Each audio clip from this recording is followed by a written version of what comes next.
Good evening. I'd like to call this meeting of the City Council to order. Madam Clerk, roll call, please. Yes, thank you. Councilmember Carr is sick tonight. We hope he feels better. Councilmember Panduro? Here. Councilmember Santu? Here.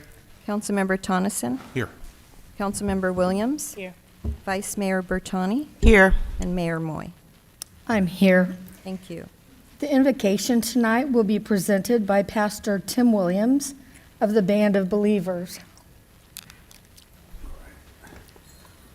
Ho, ho, ho. Merry Christmas to the City Council and to the Mayor, Miss Mayor Moy. Thank you. Thanks for having me. And since this is my first time, I may run a minute long. Hopefully it's okay. Anyways, I was supposed to do this in April, and I had an attack and couldn't make it. So I thought this message was too good not to repeat, and at least bring it up here. So invocation. So what is the meaning to invoke? It's the act or process of petitioning for help or support. B, it's a calling upon for authority or justification. C, the one you guys need to be careful about, a formula for conjuring, i.e. incantation, or use of spells or verbal charms sung as a part of a ritual of magic. D, an act of legal or moral implementation, i.e. enforcement, to give force to strengthen, to urge with energy, to constrain, compel, to carry out effectively. So what's the conclusion? Well, the conclusion I came up with was a good definition for the City Council here. It's a collective petitioning for support with the legal authority to implement and carry out the governance of the city, to effectively make decisions to strengthen the unity of the city, considering the well-being of the constituents living here. So I'm calling on you, the representatives of this hall, to use the wisdom that our Father has available for your usage, to consider the consequences of your actions, using constraint rather than haste, listening more than talking, thinking long-term rather than short-term, not accepting the status quo, but questioning the possibilities. So in Matthew 5:16, let your light so shine before men that they may see your good works and glorify your Father in heaven. Be the light on the hill.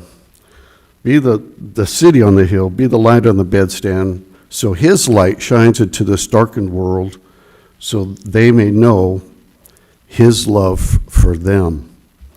So I know the city's going through some challenges, so I'll end with Nehemiah 8:10.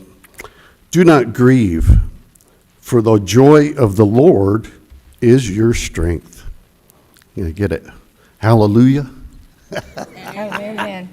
Thank you very much. Thank you very much, and ho, ho, ho.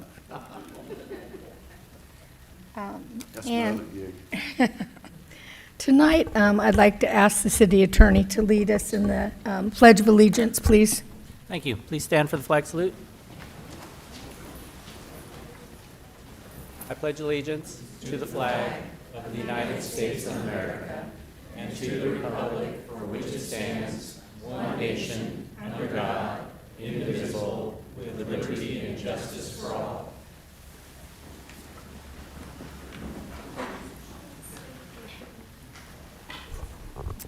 All right, we're going to go ahead and do council reports, and I'm going to start with Councilwoman Williams, please. Thank you, Mayor. Short report. I wanted to report on the Kaiser Permanente Grants Program and Scholarship. There was an orientation last week, and this is an annual community grant program that they do in excellence. And so please go to their website to find out more about it and to get on the waiting list if you're completely lost in trying to find it, because I can't imagine navigating the Kaiser website would look like. But feel free to email me at kpwilliams@fairfield.ca.gov. Thank you. Because that's just a great opportunity to put money in the hands of CBOs that are out here doing amazing work. So because I went to that orientation, I also, I missed, in my district, was the Aurora Apartments ribbon cutting. So congratulations to Aurora Apartments, opened, and I would have been there except for I was working. So I did want to announce those two, and in order to keep my report short, I won't announce any others. Thank you. Thank you, Councilwoman. Councilman Tonneson. Thank you, Mayor. Most of us showed to the Christmas the Christmas tree lighting event, and it was probably one of the bigger ones we've had. It was really a great time. A little cold, but really a great time. And then a new restaurant in District 2 opened this weekend, this Saturday, called Gusto Gusto. And it's on Travis Boulevard. And if anybody remembers way back, I know the mayor does, it used to be the Hofbrau. Yes. Hofbrau. Great restaurant, fantastic opening, really crowded. So that's it for me, Mayor. Thank you. Thank and you, Merry Christmas, everybody. Councilman. Councilwoman Panduro. Thank you, Mayor. Good evening, everyone. Feliz Navidad, Merry Christmas. A few things. So last night, we said farewell to the students that were here visiting us from Narasaki, Japan.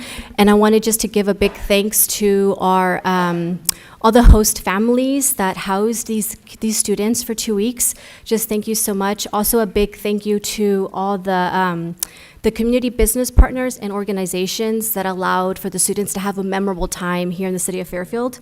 And then a really, really big thank you to Liz Aptekar. She did an amazing job, put a lot of time, passion into getting these students here, and then while here, getting them to all the places to do all the things, and then to get them back home safely. So thank you, Liz. I know she's watching, so I just want to give her a big applause for that. And then all the staff that participated also with either hosting or helping. And actually, my sister hosted last year, so it was a really nice experience for my entire family. So if it comes up next year and we need to host families, I would really encourage folks to think about hosting a student. It's a really good experience for the entire family, not just for the student. And then other things, I spoke yesterday, or Monday, to a class of fourth grade students at Lower Creek Elementary about local governments. So I spoke about what a council member does and then how we find solutions to challenges that we face as a city. They had great questions ranging from how old are you to like the cost of a building, or they had really great questions. I was really proud to answer them and to see what their little minds had up there with regards to what they think a city and how a city works. And they're also all working on a challenge they see in the city, and they're all working on solutions for it. So whether it's around homelessness or stray cats, they're talking about it all. So kudos to that teacher, Mrs. Utulan over at Lower Creek Elementary, for inviting me and for having those students having these conversations already. And then I also spoke, and I think some of them are here, there's some of them in the back. I spoke at the current cohort for the PLTI, or the Parent Leadership Training Institute of Solano. So I know we have Monica Soriano in the back. She is the site coordinator, and we have two of the students, they have a translator in the back, so they're being translated into their ear because we don't have translators here. So I wanted to say I got to go and speak to their class too about local governance and how a city works and functions, and just how I got to this role. And I got to share my story. And then the amazing thing about this program, hi, Ms. Sharon, she's just another student. They're also taking on they're also doing projects that are, they are they're working on a civic project. So they got to share all of their projects with me, and they're amazing with the ideas they have come up with. And these are all things that are going to help or benefit our community in some way. So it's a challenge that they took on to find a solution for. And it is, I know I'm going to ask Monica to come back and speak a little bit more about this program, but it's ran by the by the Children's Network of Solano County, and it's a free 20-week in-person program open to all adults. And so it's for 20 weeks, you get to go into a classroom and learn about local governments and about all these other amazing topics. And so they come out more confident, and they know where to go for resources, they know how city government works, they know how to better participate. And so that's why they're here today, because I invited them to come and participate in our city council meeting. So I want to thank you. Gracias por estar aquí. And thank you to Monica for all that you do. And the new class is starting in Vallejo. So look on their website, Children's Network, and they have more information on how to apply to be in the new cohort starting in Vallejo in the next couple of months. Thank you, Mayor. Thank you. Madam Vice Mayor? Thank you, Madam Mayor. Thank you for coming out this evening, everyone. It's always a better meeting with you here. Merry Christmas, Happy Hanukkah, Happy Holidays, Happy New Year. Did I leave anything off? Happy, happy, happy. So I just have one thing that I just wanted to talk about really quickly. It was really my pleasure to host a town hall meeting on December 4th, right here in council chambers on the CARE Act Court. And this is a new tool in our toolkit of resources to help folks with mental illness who need help. And I was joined by Presiding Judge Alicia Jones of the Solano County Superior Court and Solano County Behavioral Health Director Jennifer Mullane. And CARE is an acronym for Community Assistance Recovery Empowerment Act. It's a piece of legislation that the governor signed into law that's created these CARE courts. So and here are the takeaways, the highlights that I want to say, and I hope that this information reaches the ears, homes, hearts of anybody who needs this help. These resources are free to the participants and include everything from mental health services all the way to housing. So if you or someone in your life has a severe mental illness condition, they may be eligible to participate in this relatively new civil court, not a criminal court, it's a civil court, and it's the CARE Act Court here in Solano County. It's been around for about a year, and the judge and Jennifer and I and the city, of course, we're wanting to get the word out about these resources. There are extensive resources available to CARE Act Court participants. The process begins by filing a petition, which you can find online at solano.courts.ca.gov. And there are people at the courthouse right down the street who will help you file the relatively simple petition. Who can file a petition to get themselves or a loved one into the CARE Act court system? An adult who has a close relationship with the person who needs help. First responders can file a petition, and behavioral health service providers can file a petition with the court. Once the petition is approved and the person needing help is received into the program, this is important. The Solano County Behavioral Health Department steps in to the shoes of the petitioner. So for our first responders, for family members who know of someone who needs these services, once you file the petition, you're not on the line like a litigant in a civil proceeding that has to go through the process.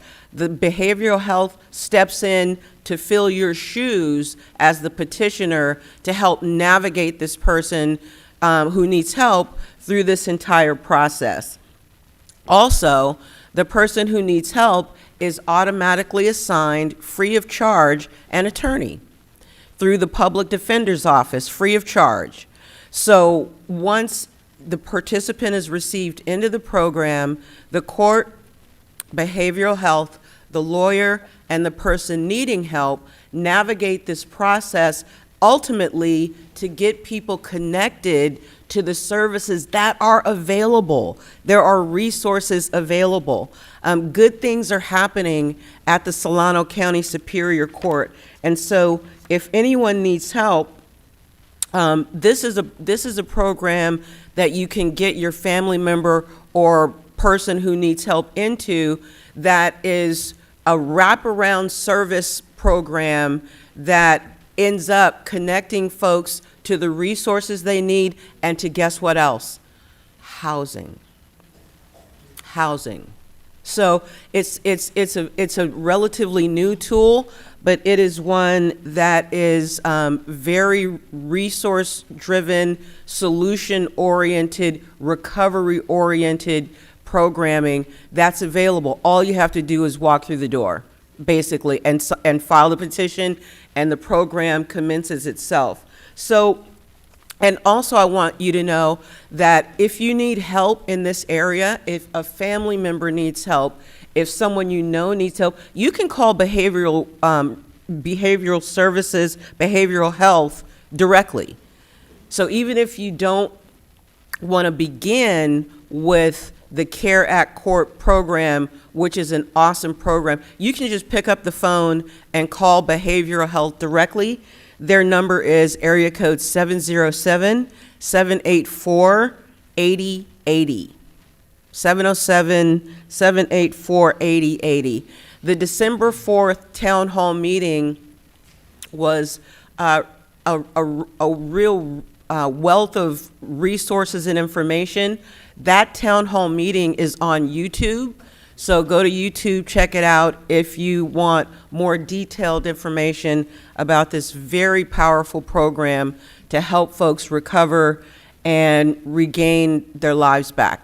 All right, that's my report. Thank you, Madam Mayor. Very important. Thank you, Madam Vice Mayor and Councilman Sandu. Thank you, Mayor. Good evening, everybody. Couple of things. Last week, I know myself, alongside some of my colleagues here, we attended the 5th annual Fairfield Sassoon Chamber of Commerce Holiday Mixer. So it was a pleasure to be there with Councilman Pendero and Councilman Scott, alongside our city manager. We did win a really tasty cake for our table, which was really good. There was a dessert auction, and the money that was raised went to a local nonprofit called Connections for Life, which I actually wasn't familiar with the nonprofit, but they do really good work connecting individuals to support them, those that are living with disabilities, and they do some really good work here locally. So the money from the dessert auction went to support that nonprofit. And then earlier this evening, attending the menorah lighting here at our town square in the county. And then goes without saying, I'm sure we've all heard that Budweiser is shutting down. I've been thinking about it for quite some time. If you were who learned about it on social media? Anybody learned about it on Facebook or something? If you were on social media reading about it and you read the comments section, there were a couple of themes that came up often. One, it's Gavin Newsom's fault. The other one is California's bad to do business. I've been thinking a lot about that for the past couple days, and just wanted to say a couple things. In the development world, in government and construction and building, we often look at CEQA as something that's terrible. It slows everything down. You can't build companies, you can't build housing. And I went back and did some just history, and CEQA was signed under a Republican governor, under Governor Reagan. I was recently in Washington, D.C., and I got some gas. My gas per gallon was like $2.80.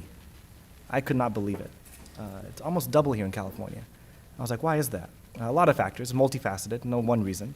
But it had, in part, had to do with some of the Clean Air Acts that we passed as a state. And that was done under Governor Schwarzenegger, under a Republican. And then recently, there's been movement in Sacramento to modify CEQA, which is being done under Governor Gavin Newsom, a Democrat. It's all sides. And I wish I could blame one. You'd have to end up blaming everybody. That's right. The second part was that we're a bad state to do business. Most recently, California became the fourth largest economy in the world. I believe, I know we had a sister city from Japan, but I think we just beat them as a state for GDP.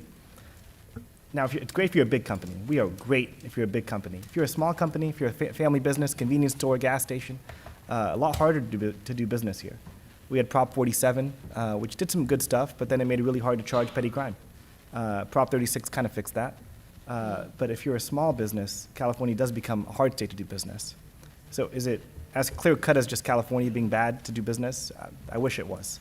But I've been thinking a lot about that over the past couple of days. And I wish we could blame one thing. I really do. But oftentimes, a company of that scale is hardly going to consider the term of a 8-year governor or a 12-year legislator when you're looking at decades of a policy decision that could take decades to implement and cost billions. I highly doubt they're going to take into account any individual politician when they decide these things. So it's definitely unfortunate, but I think the city is going to do a lot to figure out how we can repurpose that site and ensure that it can provide value back to the city for years and decades to come. And I'm sure we'll find out more in the coming months and maybe even year as we look at that. And that concludes my report. Thank you, Mayor. Thank you, Manveer. So tonight, we did go and light the menorah in downtown Fairfield to celebrate Hanukkah. And it was a great turnout. And because I've been having health issues, thankfully, Councilman Tonneson climbed up and he lit it, and it was wonderful. And so, tonight, I'm not going to report on everything that I've done. You probably don't want to hear that. You've heard a lot about it from others, but what I want to do instead is just say how much I appreciate all citizens, all of you here, how much I appreciate my colleagues. You see, whether we like it or not, we're a team, and most times we like it.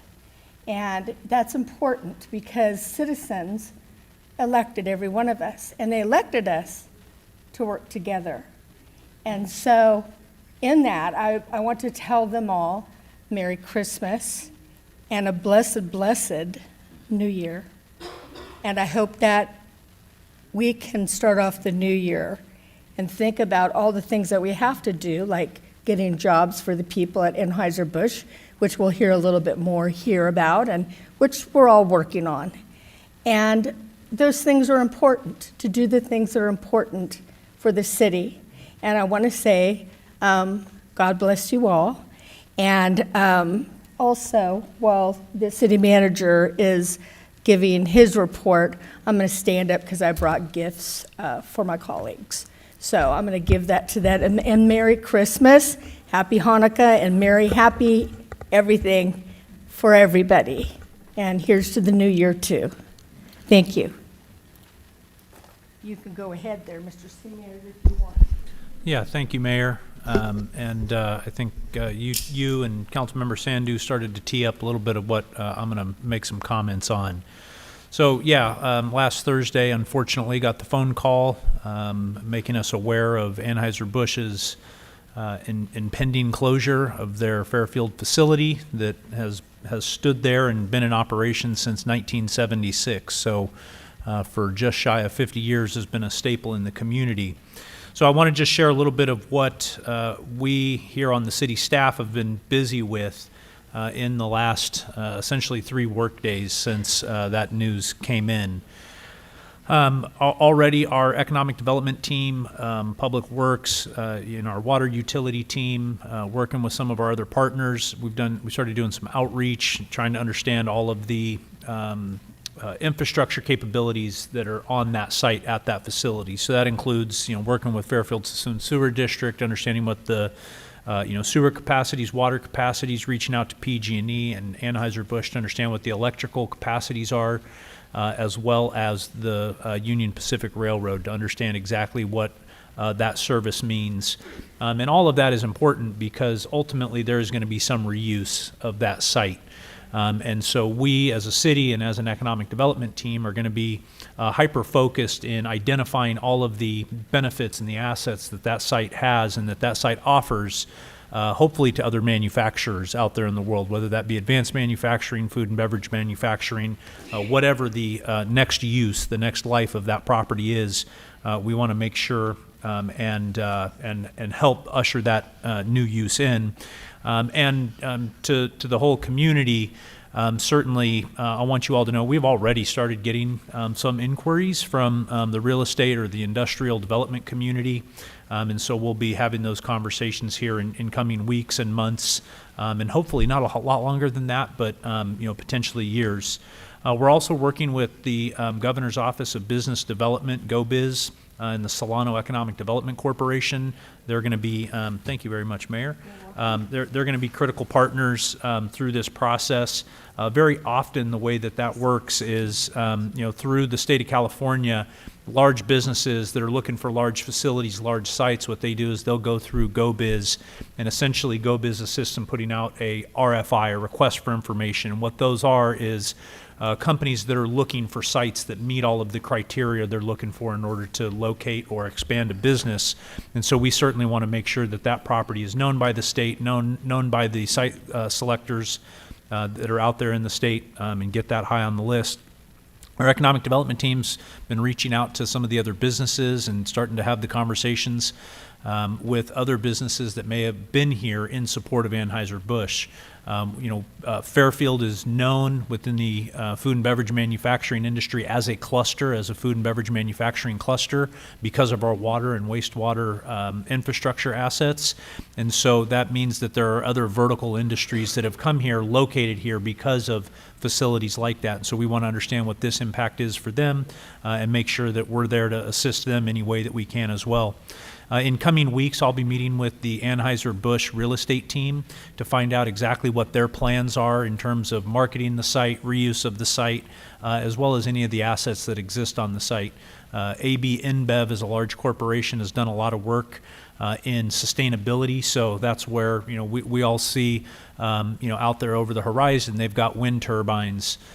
They have an anaerobic digester at that site. They have other assets for renewable energies, and so we need to understand what those dynamics are so that we can help reuse that site.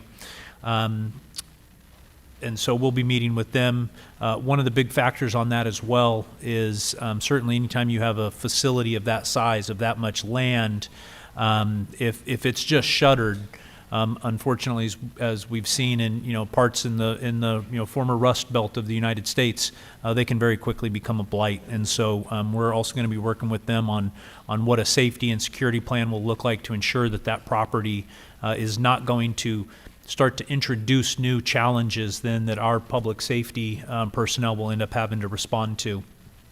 And so, ultimately, while this is a large blow to this community, I am coming at this with optimism as someone who has a background in economic development. I think there's a lot of factors at play here that hopefully we can make some lemonade out of these lemons and find another large employer or multiple employers that can come and utilize that site and continue to help the Fairfield community thrive and grow. So lastly, I know that the largest impact is going to be on the people that work at Anheuser-Busch, and my heart goes out for them. Terrible time of year to receive such news. It'll be not until mid to late February that the plant is actually closing, but that does not mean that those employees now are not impacted in some way, shape, or form, as well as others in the community that may rely upon the people that are employed there. So along those lines, we've been working closely with our partners over at the Workforce Development Board, and we actually have David Hubble, the President and Executive Director of Workforce Development Board. Mayor, if you're fine with it, I think David would like to say a couple of things about what they're doing in terms of reemployment and making sure to stand up their rapid strike team. That would be great if we could have you come up. Thank you. Yes, Steve. I'll also have my colleague April up here with me as well, and I'll be brief. Just a couple of things. just to let- Appreciate you being here. You bet, Mayor, and the City Council. Just to let you know up front that rapid response plans are underway, as you know, as we're speaking right now. April is handing out an impact scenario for members of the council. You know, as was just mentioned, there's you know, it's not just the employees at Budweiser specifically, the 238 employees that was identified in the warrant that was sent out the other day, but it's also the associated businesses and vendors that work with Budweiser. The greater impact is about 544 workers. It's not happening in a bubble, of course, either. You know, it's public knowledge that the Valero oil refinery down in Benicia is expected to relocate, as well as public knowledge that Vallejo City School District is going to be reducing their staff as well. So from a county impact, we're looking at upwards of 3,000 dislocated workers within the county in the spring and into the early summer. Many of these folks are residents here within Fairfield. And of course, the impacts of the small businesses as well. We want to let you know that we have already reached out to the state requesting additional assistance grants. There will be hundreds of thousands of dollars in supportive services and in training opportunities and as part of rapid response operations. April will quickly give 1 to 2 minutes elevator pitch on what rapid response details. We spoke with Budweiser representatives today, along with Dave Zeller, and we've committed to be there on site on January 8th and 9th to be there with the employees, affected employees, and provide them information about available resources for them. And we have also scheduled on January 29th a reverse career fair, which will be on site at the Budweiser plant, where we will be inviting employers to be able to come and so that the employees can engage with them and find new work. With that said, I'll turn the time over here for 1 or 2 minutes for April to kind of give a quick brief of what rapid response information is. Thanks, April. Oh, you're very welcome. So rapid response basically is really rapid response to what's happening. So what we plan on doing is working with our unemployment or EDD partners to go in on these particular dates, the 8th and 9th, to actually talk about the different services that we can provide to them throughout the county, as well as unemployment coming in and talking specifically about the timing pieces, things that could, severely, like if they have severance packages and if they, apply wrongly, it could stop their unemployment from coming. So this really solidifies them getting stable with at least some type of income coming in. So other things that we will do there is also talk about the Workforce Development Board and some of the retraining pieces, what they can do to actually come in, how that works, what to expect on that. The other thing is that we're also working, I believe this Friday, we're going to be working with the labor as well, kind of connecting with them and making sure that they're coming in and also speaking on the different pieces they need to let the employees know on that. As far as the career fair, we've done this throughout years with the workforce of bringing that in. So we'll be looking for employers specifically for some of the positions that are highlighted from the Warren letter, production workers, mainly maintenance, and I believe there was some lab tech stuff as well.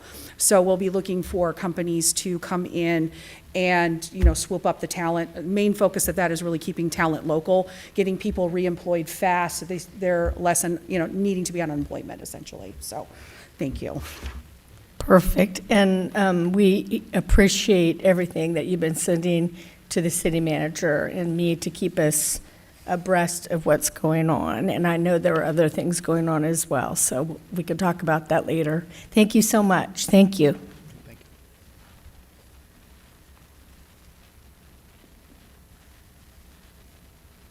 Is that it? You don't have anything else to say? That concludes my report. Yes, Okay, thank you, Mayor. Thank you. How about you, Mr. City Attorney? I have nothing to report. Thank you. And Madam Clerk? Thank you. Thank you, Madam Mayor. Just to let everyone know, we still have ongoing recruitment for the Youth Commission. And I get to swear in a couple of youth commissioners later tonight, which I'm looking forward to. You have to be age 13 to 19 years of age. And we also still have an opening for the Landscape Oversight Committee, District 2. You can just email City Clerk at fairfield.ca.gov if you're interested. Thank you. Thank you. Oh, and Mayor, one Oh, more yeah, thing. sure. I realize today is 3 years since our former mayor, Harry T. Price, died. Yes. He died on December 16th. So I thought maybe we could adjourn in his memory. Absolutely. Thank you. Thank you. And so now we'll go on to presentations, Madam Clerk. Yes, our first presentation, Veterans Day Parade Awards, presented by Recreation Program Coordinator Juan Segura and Sandra Reyes, Program Specialist. Thank you.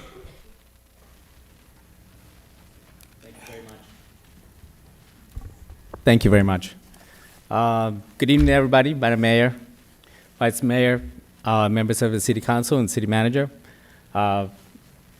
My name is Juan Segura, and I'm joined here with my colleague Sandra Reyes of Parks and Recreation, is in honor of here today to present the plaques for the 2025 Veterans Day Parade.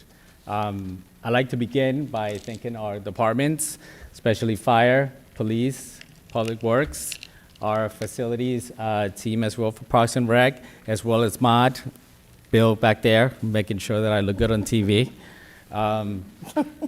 We would like to also recognize our main sponsor, Republic Services, for their continued partnership with the city and their support.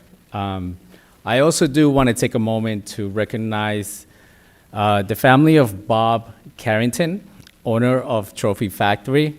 Bob unexpectedly passed away a few weeks ago, and for many years he created the plaques and trophies for our parades and other events. We extend our sincere gratitude and deepest condolences to his family, who will be greatly missed. Thank you, Bob. The theme for today's year's parade was Forever Grateful. We had 49 entries with around 800 participants, approximately 100 vehicles took part. It was great to see many of you in attendance, and we hope you enjoyed the parade as much as we enjoyed putting it together. This year's parade was evaluated by 4 judges. Each category will receive a $150 award, and the sweepstakes winner, the highest score overall, will receive $250. All right, so we're gonna move on to the awards. And the first one is gonna go to the band category, which was won by Fairfield High School Scarlet Brigade. Are you guys here? Yeah.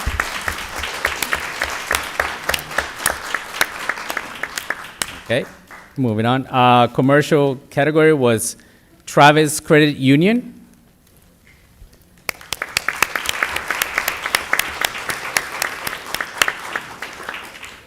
Our float category, Hitland Ministries.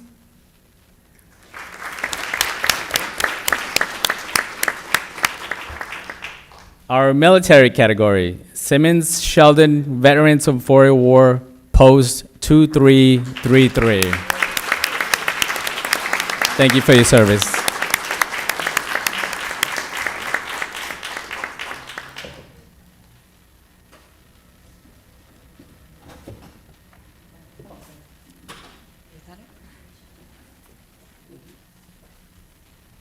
You want to do a group at the end? Yeah, go right ahead. You guys ready? Get ready. 1, 2. I was in there. Thank you. Our next category is novelty category, and it goes to NorCal Emergency Responders Organization with Christine the Pink Engine, and I'm sure these ladies right here are part of that group.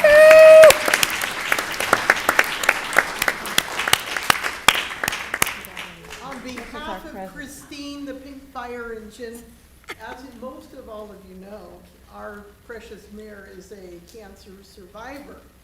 So we feel honored to have her part of the Christine crew. Oh. Here's my book. And her book. Oh, thank you. Where do you want us?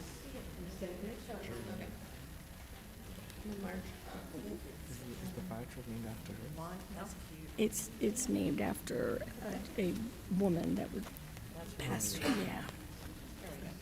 That is so cute. Joyce's doll. Thank you.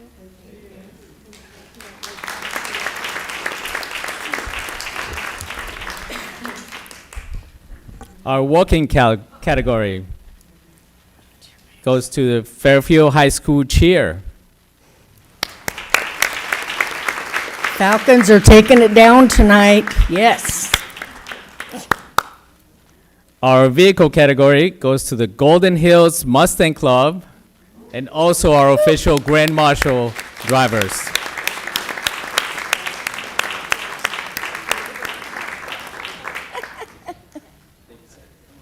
That in the middle?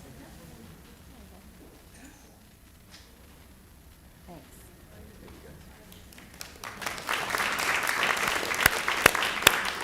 And last, our sweepstakes category with 99 points. It's been the highest so far. Point score goes to Kashinoki Taiko. Did I do it right? Yes.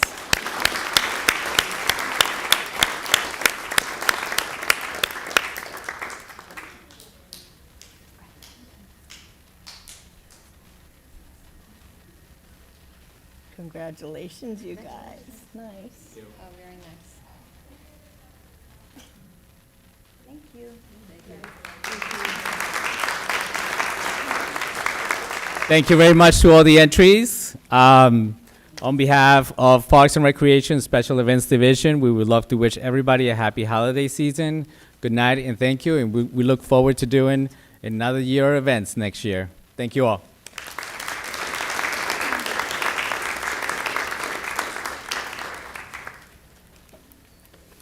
And our next presentation, Special Olympics Certificate, presented by Vice Mayor Pam Bertani to the Special Olympics Northern California Chapter. Are they here this evening? Are they here? They are here in detail. The family. Come on up, Mandy. Oh. Amanda. Come on up, Mom and Dad. So Amanda is the Special Ashley. Olympics. Come on over. Amanda We're here. Haranouth is the Special Olympics Global Ambassador, Vice Yes. Chair of the U.S. Athlete Leadership Around Council, here, and around Special Olympics poet. Around here. Oops, around here. We're here to celebrate our Special Olympics athletes of Northern California. Amanda Harino is a true leader in this community in so many ways.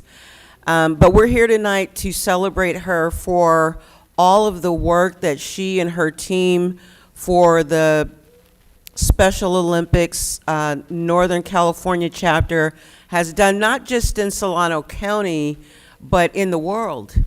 In the world, yes. So Mandy, I am going to present you with this certificate of recognition from the mayor on behalf of Mayor Moy and our city council in recognition of your dedicated services and exceptional commitment to the Special Olympics Northern California chapter.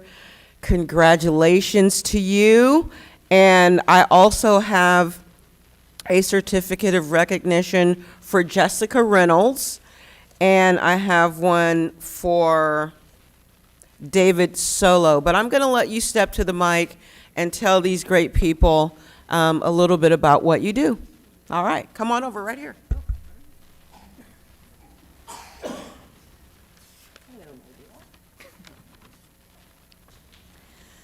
First, I would like to thank Vice Mayor Pam Bertani, and of course, to our Mayor, Catherine Moy, for always encouraging me and believing in me with my work for Special Olympics. Thank you to Special Olympics Northern California for always supporting my goals and dreams to make the world a more inclusive place. And finally, I'd like to thank my track and field teammates within the Special Olympics who have taught me to work hard, run fast, never give up, and to my teammates, I will see you on the track in 2026. Thank you.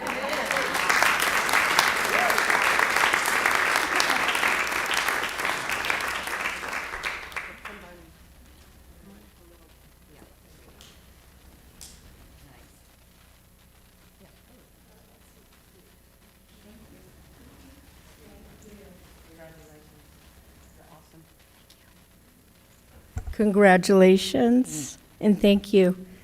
I am going to hand the mic over to the Vice Mayor. I am not feeling well and need to leave, so she'll take over the meeting from here. Please have happy holidays, and I'll be thinking and praying for all of you. Thank you. Feel better, Mayor.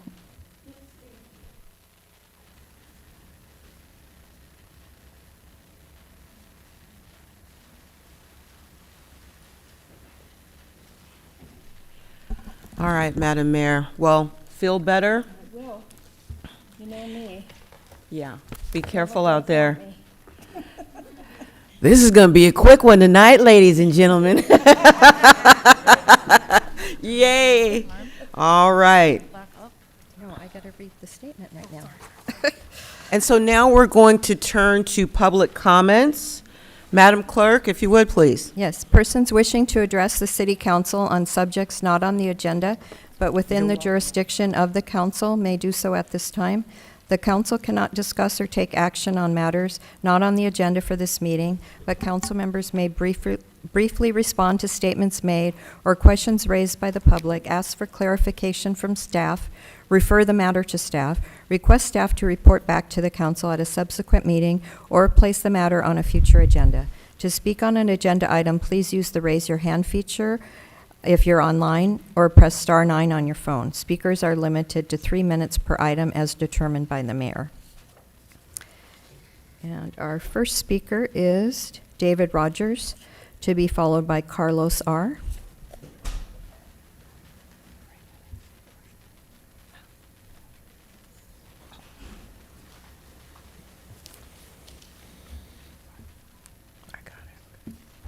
Oh. Oh. Who's this for? Oh, okay. Let me know when I can start. You may begin.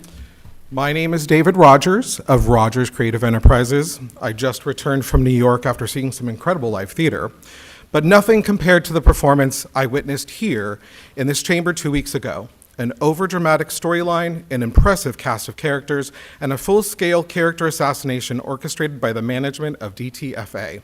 I sat here in disbelief as the false narrative unfolded in real time. The performance was so convincing that I honestly questioned whether some members of this council were part of the cast, or whether you were left in the dark and played along unknowingly. Either way, smoke and mirrors won the night, so tonight we're bringing facts, and since receipts seem to matter here, we brought our own. 95% of those who spoke against me I have never met or have worked for me. The few that claimed they haven't in over a decade, and some simply lied. Allegations from 2016 were resurrected despite never resulting in charges. 9 years later, misinformation is still being weaponized to damage my reputation. Meanwhile, my company employs over 75 staff, operates programs at 7 sites, manages events over multiple venues, and continues to grow. City staff did their job. They vetted us thoroughly. Our proposal clearly demonstrated the experience and vision to move this venue forward, and that work was ignored. What wasn't ignored is far troubling. The DTFA has operated for over a decade without a business license and has allegedly served alcohol for 13 years without a liquor license inside a city-owned venue. That is not a minor issue. That is a serious liability. Just refer to the picture under tab 4 and see for yourself. A liability. For years, I have endured intimidation and harassment by Marjorie Day Sparing, and I know that I am not alone. Many of you have reached out to me privately because you're afraid.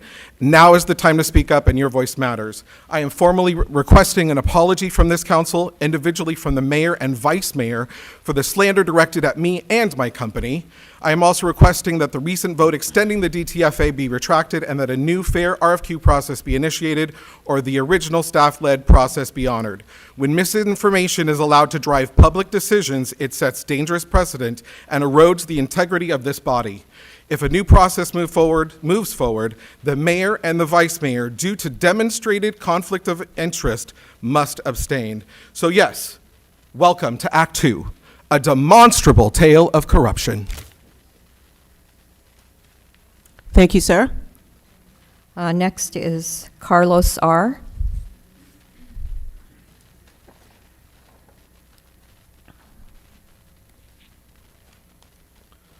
May I begin? You may.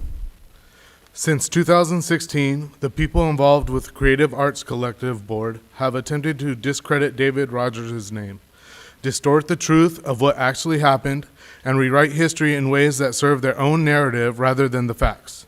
But here are some facts that should gain some attention on this matter. On August 13th, 2016, the Creative Arts Collective Board of Directors held a meeting without proper notification of all board members, including the president at that time, David Rogers Jr. At that meeting, several board members were removed without proper notice and new members were added. After learning of these actions, David chose to resign and distance himself from a board whose conduct had become both toxic and fundamentally out of compliance with proper governance.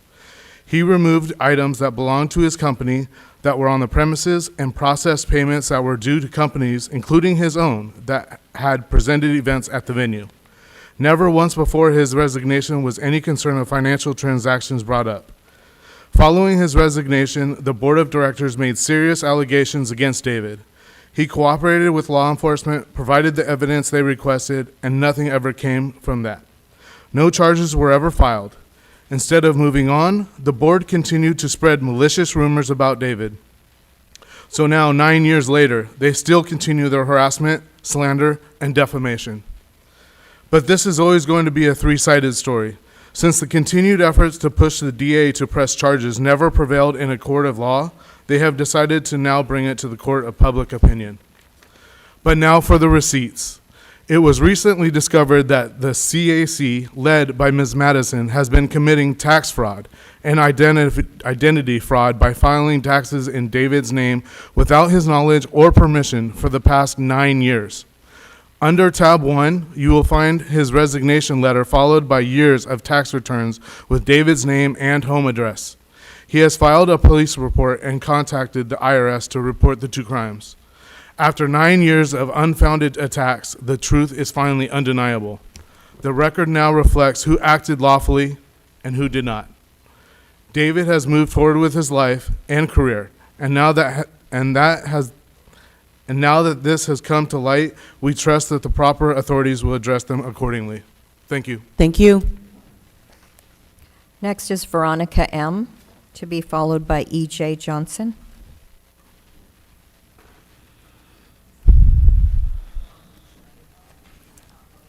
Good evening, members of the council, city staff, and residents of Fairfield. For more than a decade, the City of Fairfield has entrusted Downtown Theater Foundation for the Arts with managing a public venue, one funded not only by private donations, but by the taxpayers of this city. Over that time, the city has provided more than $1 million in public funds to support its operations. Tonight, I want to ask one simple question. What was the return of that investment? According to the documents available in tab 6, and acknowledging that several tax filings are missing, the foundation reported approximately $78,340 in rental revenue over 9 years, not per year, over 9 years. To be specific, 2015, $16,651. 2016, $6,316. 2017, $7,592. 2018, $9,192. 2019, 0. 2020, not found. 2021, 11,714. 2022, 26,875.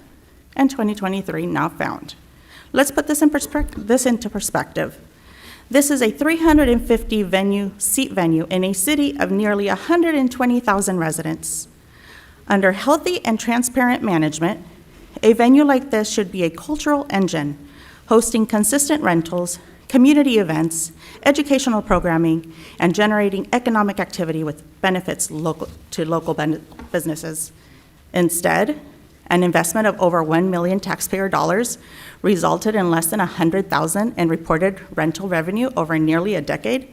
That is not stewardship, that is not sustainability, and it is not the return of the Fairfield taxpayers deserve. This is not about personalities or opinions. This is about numbers, reported, filed, and documented.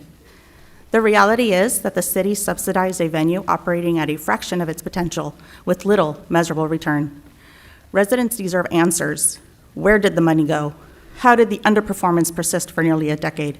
And how do we ensure future management delivers accountability, transparency, and real results? Fairfield deserves a thriving performing arts center, not a stagnant one.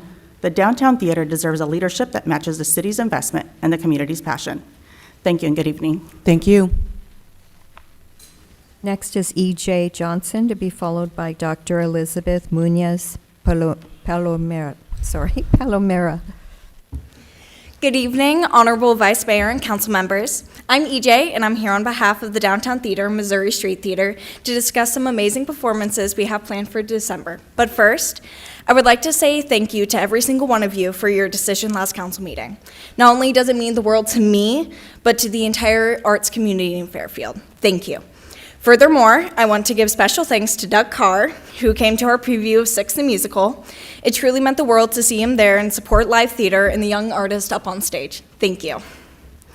In December, MST is performing Six the Musical. If you want live music, fantastic lights, and a narrative that will leave you on the edge of your seat, I strongly recommend this empowering show about the 6 wives of Henry VIII and how they take back the narrative. We'll be performing this Thursday, Friday, as well as the 27th and 28th. You shouldn't miss it. We are also putting on Downtown for the Holidays, which, if you haven't seen before, is a beautiful festive concert with fantastic live band and the most gorgeous singing that is a must-see this winter. That will be happening the 21st through the 23rd. You can get tickets for both shows online at the Downtown Theater website or at the box office before show. Thank you so much for your time. Have a great night and happy holidays. Thank you. Dr. Munoz Palomera, and to be followed by Vanessa L. Hey, good evening, Vice Mayor and City Council. I appreciate your guys' time. I am here, well, let me introduce myself. I am Dr. Elizabeth Munoz Palomera. I am Cap Solano JPA Chair and Low Income Rep for the Tripartite Advisory Board. The reason for my presence today is to really advocate for the point in time count that we're going to be having coming up on the 29th of January. Most of you guys know it's a 24-hour point of time where community-based organizations go out, right, and we do head count of people that are unhoused, right, our neighbors in the streets. Unfortunately, right now, because of the political climate that's been going on right now, unfortunately through our nation as well as in the state, we've been having a lot of involuntary displacements, such as encampment sweeps, and I am really requesting on behalf of the unsheltered population, as well as other people that I serve on the board and the committees, if we could be able to stop these encampment sweeps and be able to give us the opportunity to our outreach team that we've funded so much money towards, as well as our community-based organizations, to go out and be able to drop pins of the locations where the unhoused is at, right? And be able to go and educate them of what the process is, right? Especially right now with, just what the workforce board just talked about, 3,000 workers are being displaced right now, right? And typically a lot of us, right, in our community are one paycheck away, right, from being unhoused. And this point of time count is very crucial for our community because that's how we pull down money from the federal government as well as from the state, right, to be able to provide rental assistance, housing, rapid rehousing, things like that. And it sounds like to me that, you know, things are coming down the pipeline, right? And I would really appreciate it if we can stop these encampment sweeps, right? So we'd be able to get accurate numbers. Because in the past, we haven't been able to do so, right? And giving us the opportunity to do the pre-counts in our city area, right? In our city area, be able to allow us to be able to do those numbers correctly and adequately. So when we do submit applications to be able to pull down this funding, we'll be able to get as much funding as possible that we need for our community. And this is not only for the city of Fairfield, but this is for the entire Solano County, just for my fellow residents here from Fairfield to understand how imperative this is. So with that, I really appreciate you. The COC will be convening tomorrow, talking about a letter. So we're hoping that we could be able to get support from the city manager. You have 15 seconds, ma'am. I'm well aware. I see it right here. Thank you so much. So with that, have a good evening. Thank you. I think Mr. Councilmember Tonneson had a comment. Can you clarify for me, the stop the camp cleanups, is it because it scattered? I'm confused. This is the thing. Unfortunately, because of Governor Newsom doing the overturning of grants pass, right? So it's illegal right now for people to be in the streets, right? To sleep in encampments and stuff. So people, some, not all cities, but within our Solano County, there are some cities that have partnered with law enforcement as well as with Caltrans and be able to go out to the encampments and clean them up. And because of that, people are getting displaced. So when our outreach teams go out there and make these contacts and build rapport with the houseless, right? By the time they go back to go follow up with them, they're no longer there, right? So, and you know, they will, you know, as a person of lived experience myself, we burr ourselves in other places, right? Because we're losing medications, we're losing our supplies, paperwork, documentations that are needed, right? A lot of them are document ready to be able to go into housing. But as we all know, there's not enough housing, right? Maybe we can talk offline. Yeah, it's a lot of Give you information. my contact information, because when I did the point in time count, we had groups going everywhere. So if they had been displaced from a camp, it would seem like that they're still out on the streets. Correct. But I'd love to talk to you about that. I don't want to eat up public No, that's comments. perfectly fine. I could be able to pass you my phone Yeah, number. I'll give you my card. Yeah, that'll be great. Thank you. Thank you so much. Thank Appreciate you. Thanks, Mayor. Next is Vanessa L., to be followed by Benjamin S.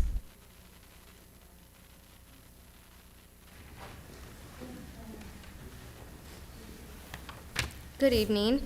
I'm here to address the documented compliance concerns involving downtown theater related to alcohol services and business licensing. On November 19th, RCE Company notified city officials that the downtown theater was serving alcohol during public events without a valid liquor license.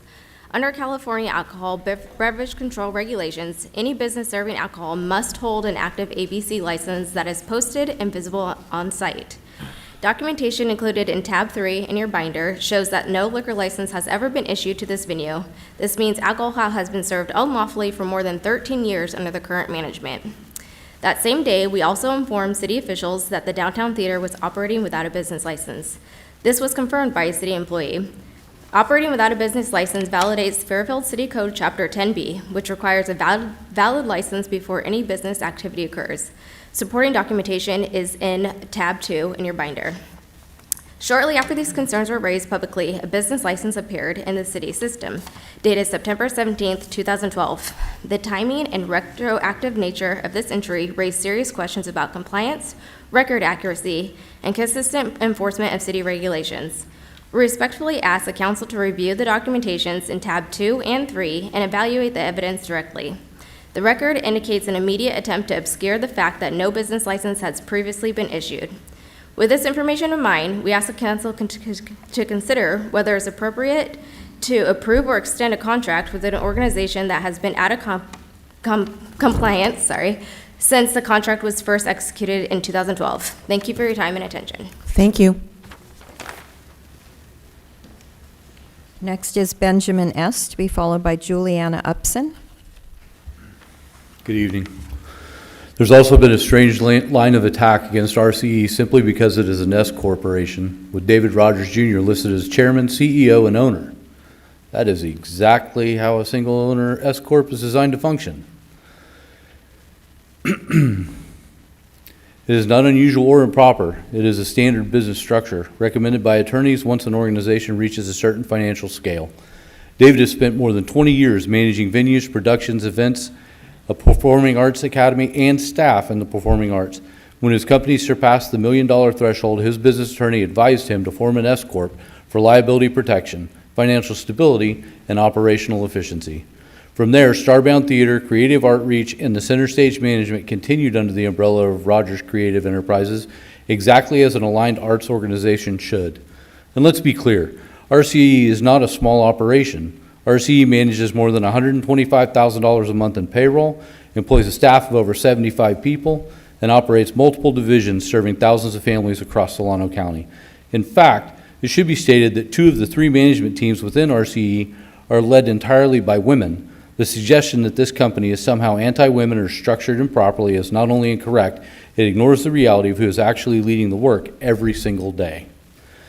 It is also important to understand that most venues in this country are operated by for-profit companies because running a theater requires business expertise, revenue strategies, payroll compliance, and operational systems that nonprofits often are not designed to sustain.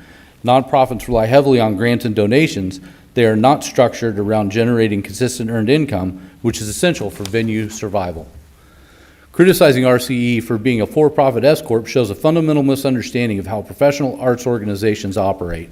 RCE has followed standard legal guidance, built a sustainable model, employs dozens of local residents, and provides high-quality arts programming across multiple cities. That should be seen as a strength, not twisted into talking points by people unfamiliar with how this industry works. I call on this council to reflect on the responsibility that comes with your seat. So much of what is said during this process was simply wrong, misstatements, assumptions, and inaccuracies that caused real harm. The damage has been done, but you can choose to do better next time by demanding factual information, asking deeper questions, and ensuring truth, not emotion or misinformation, guide your decisions. There was a statement also made about how this was democracy at work. It was made online, I believe. That was not democracy at work. That was a dictatorship at work, what we saw last time. Please do better. Thank you. Next is Juliana Upson, to be followed by Connor Watson.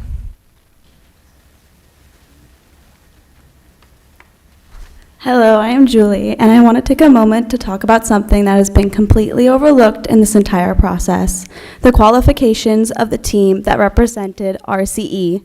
The team that presented on behalf of Rogers Creative Enterprises has more combined experience in theater operations, venue management, staffing, production logistics, and community programming than any other applicant has submitted for RFQ.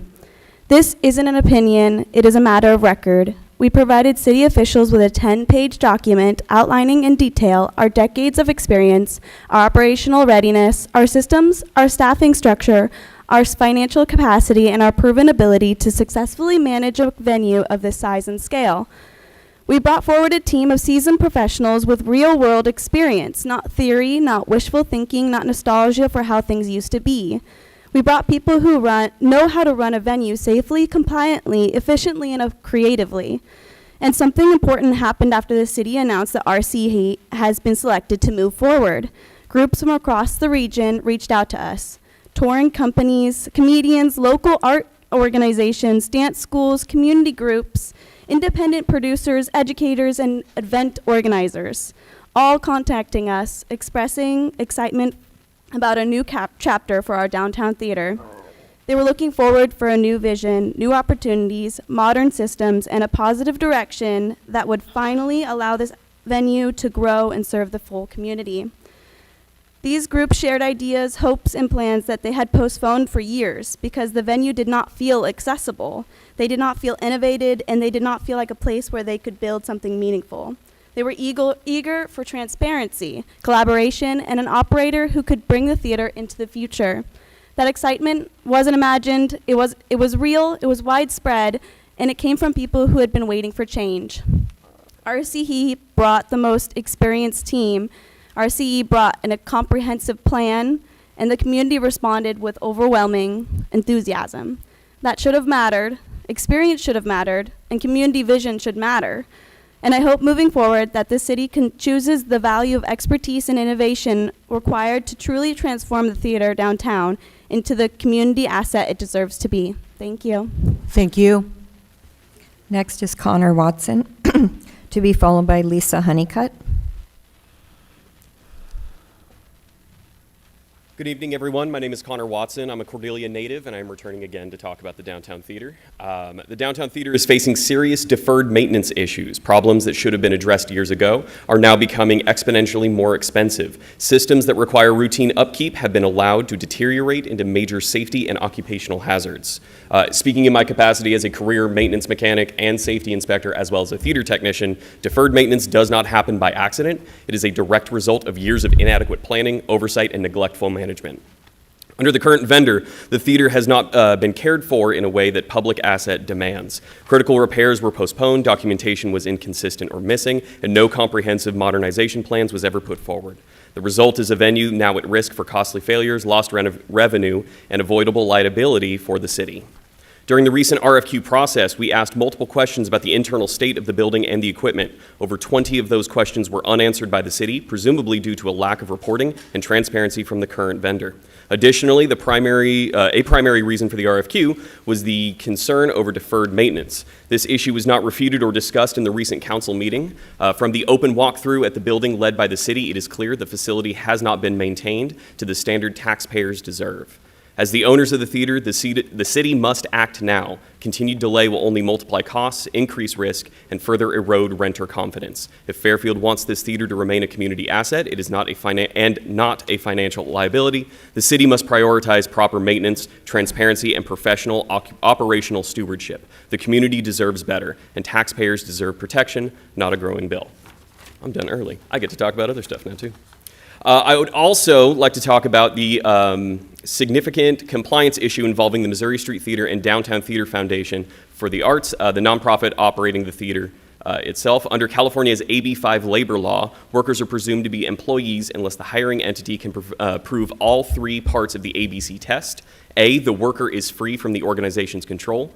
B, the work performed is outside the usual course of the organization's business. And C, the worker runs an independently established business doing that same kind of work. Actors, stagehands, technicians, and other theater workers clearly fail this test. They are directed, scheduled, supervised, and engaged in the core business of the theater. Under AB 5, they must be treated and paid as employees. You can please refer to tab 5. However, Missouri Street Theater continues to compensate its workforce through stipends, not lawful wages. This practice is a direct violation of AB 5 and the Labor Code. Paying stipends does not exempt an employer from minimum wage, workers' compensation, unemployment insurance, or payroll tax obligations. What is most concerning is this: the MST is conducting these illegal labor practices inside a facility owned by the city of Fairfield, which puts the liability shared with the city itself. Thank you for your time. Thank you. Next is Lisa Honeycutt, to be followed by Melissa S.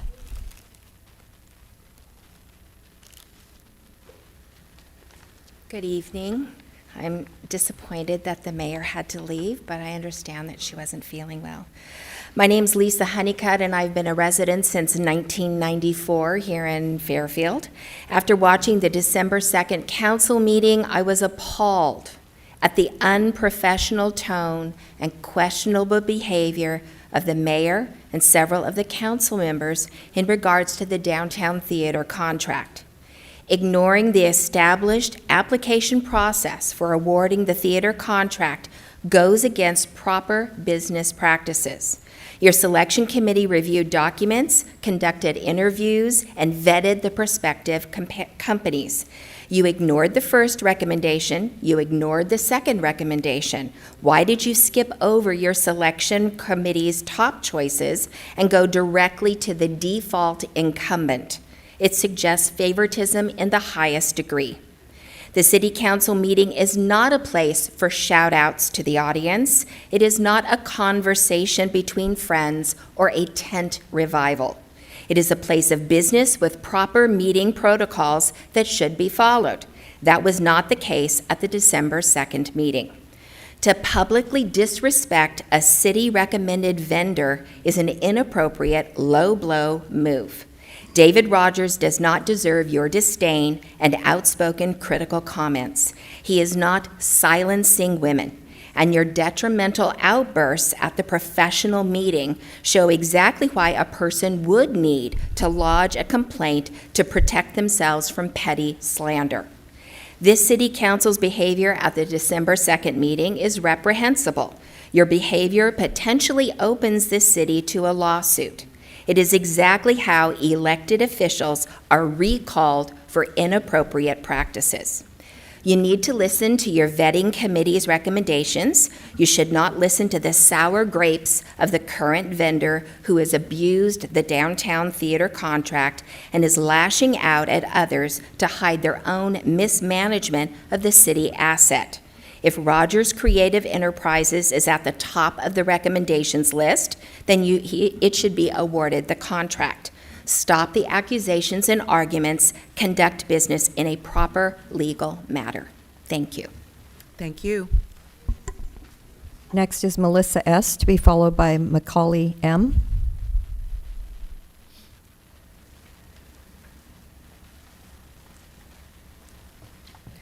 Good evening. I'm here to address the serious procedural and legal failures that occurred during the December 2nd meeting regarding the downtown theater. You can refer to tab 12. The agenda for item L5 gave the public one and only one action to expect: a vote on whether to authorize negotiations with Rogers Creative Enterprises. Nothing in the agenda, the staff report, or the posted materials gave notice that you would instead consider extending the incumbent operator's contract for 2 years. Yet that is exactly what happened. By substituting a completely different action that was not agendized, not publicly noticed, and not added under any lawful expectation, the council violated the Government Code Section 54954.2 of the Brown Act. That action is by definition void. In addition, the mayor and multiple council members engaged in direct dialogue with a private individual from the audience while deliberating. That kind of back and forth is explicitly prohibited under Section 54954.3. It undermines fair process and gives preferential treatment to one speaker over the public at large. Beyond the Brown Act violations, the council abandoned the very evaluation process it had previously approved.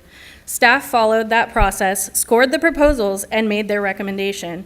The council then disregarded those criteria and applied newly invented standards in real time and only to one proposer.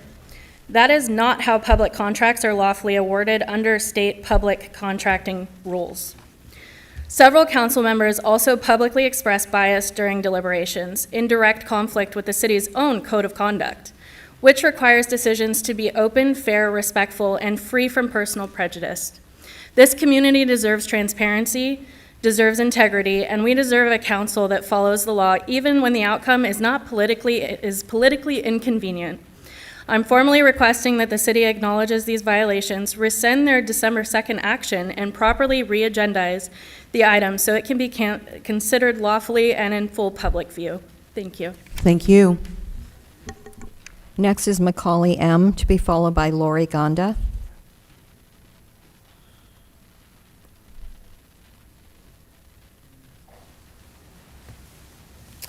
Good evening, council members. As part of the research Rogers Creative Enterprises conducted for our business plan, we surveyed past and potential downtown theater clients. Please refer to tab 13.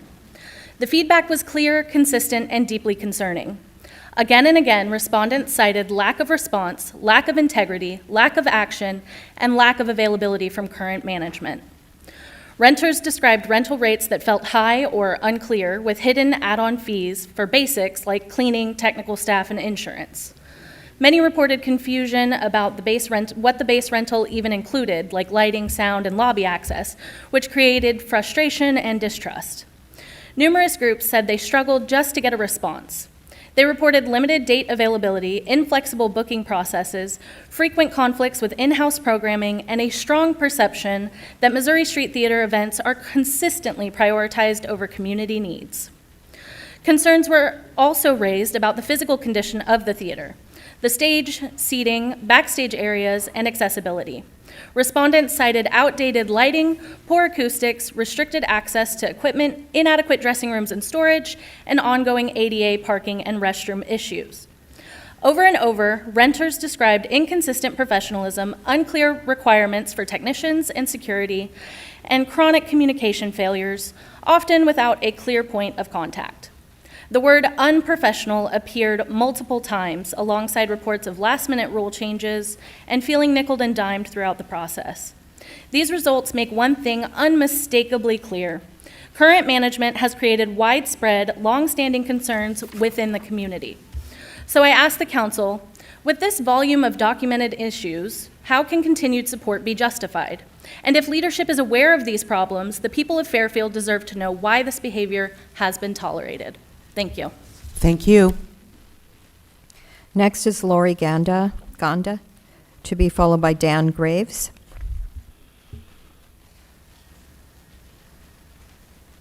Hello, my name is Lori Ganda. I have a speech. Before I say that, I just wanted to say that I'm a single mother.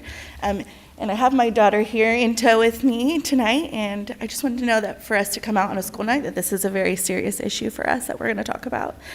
So tonight I want to address a narrative that has spiraled that is built on misinformation and a disregard for truth. In recent weeks, David Rogers exercised his legal right to protect himself from ongoing slander and harassment by retaining legal counsel. Please refer to tab 7. Allegations being repeated were reviewed years ago, resulted in no charges, were determined to be unfounded. Like anyone facing continued public attacks, he sought legal help. Cease and desist letters were sent to individuals publicly repeating defamatory claims. This is a lawful and standard step to protect one's name and livelihood. That action was then twisted into the claim that he was silencing women or violating free speech. This is false. Defamation, intimidation, and harassment are not protected speech. Requesting that false statements stop is not silencing anyone, it's asking that the truth matter. What is particularly striking is the double standard. Some of the same individuals who publicly insisted that they had no bias responded by sending their own cease and desist letters to David. That is a contradiction in itself. Many people were encouraged, if not persuaded, to believe the worst about him, despite his long record of service to youth, families, and this community. Before I close, I must address a broader concern, the integrity of this RFQ process. At the last council meeting, both the mayor and vice mayor shared deep personal stories related to MST. While personal history deserves respect, introducing those emotions to an active procurement process creates a clear conflict of interest. A contract cannot be evaluated fairly when a decision makers publicly signal personal bias unrelated to the facts of the proposals. Additionally, there is documented evidence that the mayor engaged in conduct inconsistent with an open RFQ. Please refer to tab 8. While the process was active, she publicly commented on social media, held private conversations with the current vendor, and made statements capable of influencing public perception before the review was complete. No vendor should receive inside access. No official should publicly comment during an active process. And no applicant should be judged on anything other than merit, qualifications, and the proposals submitted. When those boundaries are ignored, outcomes become vulnerable to bias, political pressure, and misinformation. That is not ethical governance, and it erodes public trust. Thank you. Thank you. Next is Dan Graves, to be followed by Angela Blanco Vargas. Hello, everyone. There is a bully inside the downtown theater management. Clear as day, pun intended. From the very beginning, RCE raised concerns to city officials about bullying and intimidation within this process. We saw social media posts that were threatening, harassing, and then quickly deleted. And it didn't stop. Anyone who spoke up faced the same treatment. The gentleman from Holy Spirit Church shared his concerns publicly, and immediately they went after him. Several community members who spoke in support of RCE received letters in the mail shortly after. The pattern is unmistakable. Harassment and intimidation toward anyone who dares to voice an opinion that doesn't align with downtown theater management. What is even more concerning is how easily the city council dismissed the work of its own staff, professionals who spent months designing, overseeing, and scoring this RFQ process. The Downtown Theater Foundation received the lowest score that should have mattered. Instead, it was ignored. You didn't discuss the second place vendor. You didn't evaluate alternatives. You went straight to the outcome that benefited one party, regardless of the objective scoring. It sends a very clear message. This decision was predetermined, and the mayor was actively ensuring that the Downtown Theater Foundation would keep the contract. This is not how transparent, ethical, or unbiased governance is supposed to function. When intimidation is rewarded and the scoring process is discarded, public trust is lost. And tonight, the community deserves to understand exactly how and why this process broke down. Thank you. Thank you. Next is Angela Blanco Vargas.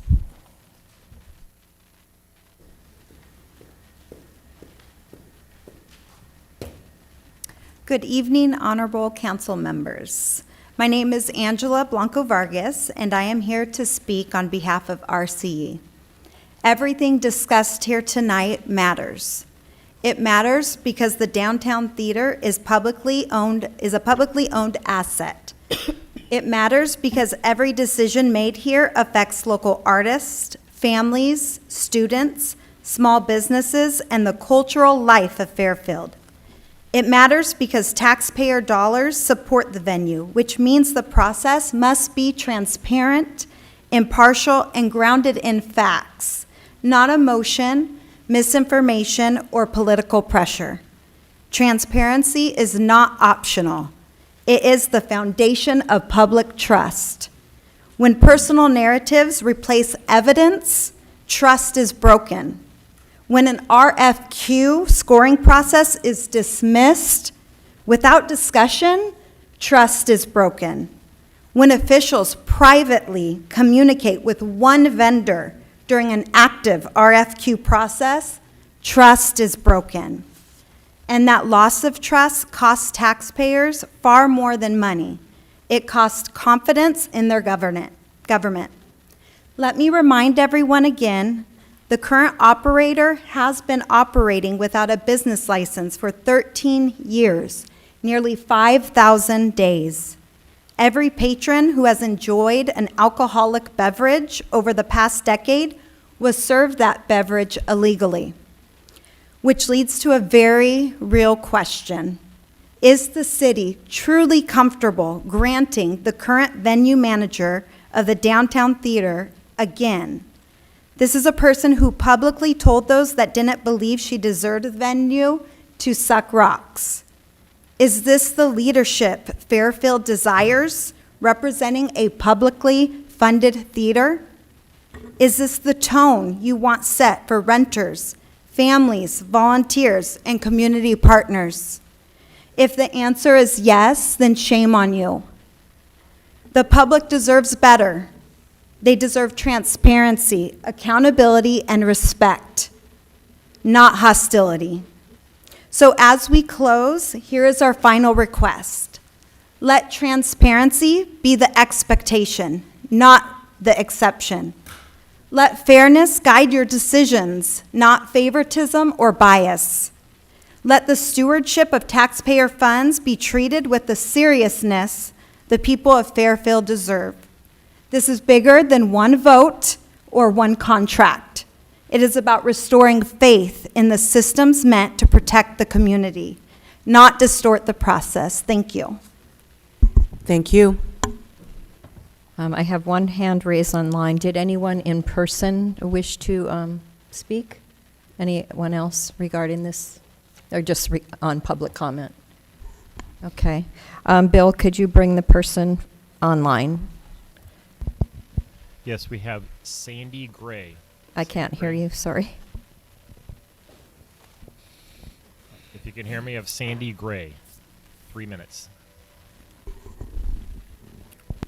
Hi, can you hear me? Yes, we can.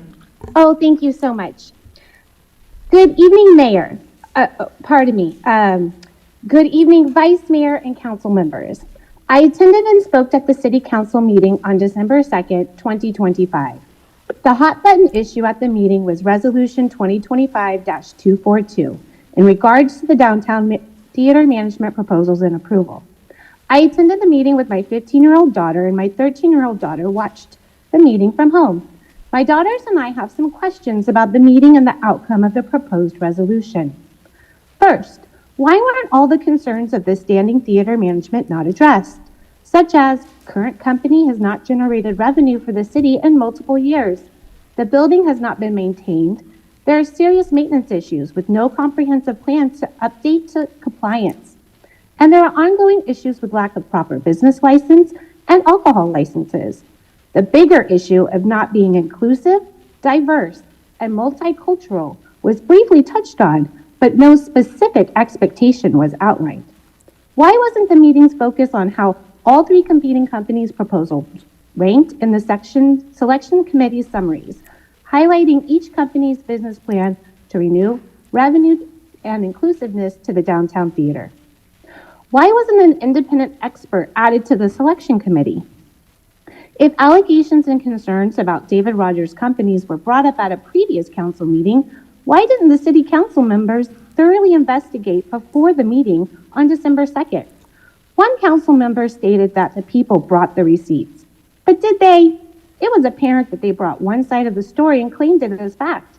Why didn't the city council truly look into past grievances from both parties? If they had, then truth would have been revealed that both parties claimed different stories and neither could really be proven. Why was the cease and desist letters a big point of contention when David Rogers was also served with a cease and desist letter? What is the personal relationship with Madame Mayor and Ms. Spearing? I am not familiar with this connection, but it was obvious from the mayor's body language, eye rolls, head nodding, audible agreement in Ms. Spearing's favor, and direct conversations to Ms. Spearing during the meeting that they have an outside relationship. If that is true, is it not a conflict of interest? And lastly, if more comprehensive research, investigation, and independent advisory was needed to vote on the matter, why did the city council hastily vote for more of the same with expectation of different results? I appreciate the time you've given me today, and I will be emailing each council member my questions. Thank you, and happy holidays. Thank you. Okay, no more hands raised and no more speakers. Okay. Okay, Councilmember Williams, did you have something? Yes, so I have some concerns, and I don't know what to do because we've already voted on this. You voted to give direction to staff to negotiate a contract with Downtown Theater Foundation for the Arts. That was what you all voted in terms of the direction. Yeah, for sure. No, I'm clear on that. But then I have questions about the liquor license and the business license and the da-da-da. You know, that list of, operational musts that need to happen in the city of Fairfield to run a business. I have to have these things to run a business in the city of Fairfield. And this is an organization that we're funding. So, we're giving funds to. So, and I want to make sure that the business is being run correctly. Okay. I don't know I don't know how to motion. I don't know how to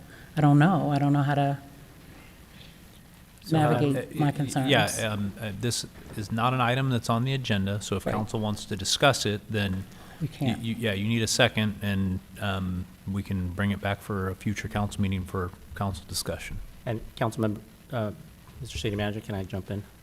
So, Councilmember Williams, as you know, Mr. Gasaway is correct that during public comment, you're not allowed to comment on a specific item because it's not agendized, but you can, and it is proper for you to ask staff to look into comments made during public comment. I will also note that issues raised, for example, liquor license, code enforcement violations are not within the purview of this council. You don't have police powers to say, I want staff to start, looking at David Lim's house to see if he's got code violations. That would be improper. But you can direct staff tonight to just say, will you look into some of the comments made? Have your code enforcement team look into it. Are there, look into the business license issue, look into the alcohol. That's all proper, that you all do regularly as part of regular public comment. Someone comes and says, I'm having trouble with something, you just say, police chief's back there or code enforcement's over there. Can you follow up and look into that? And staff will do that. So I don't think you need a motion. You can just, I think you've already said it, kind of, frankly. So you'd like staff to follow up on some of the issues raised? Yes, please. I think, I see the city manager nodding. I'm not the city manager, but I think he understands your direction. Yes, sure do. Does that address your concerns, Councilmember Williams? Okay. All right.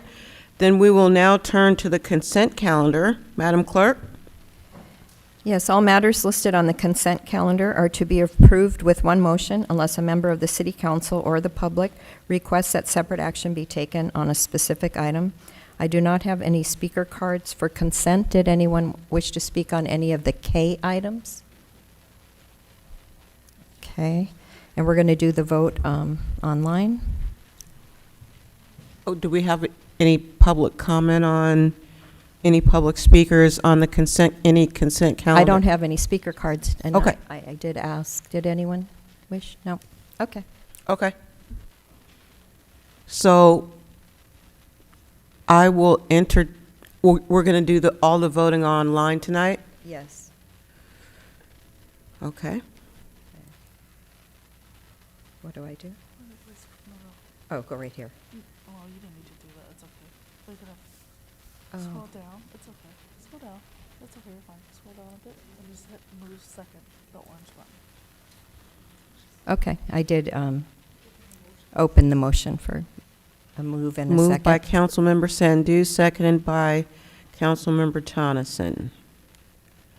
Now I'll open the voting.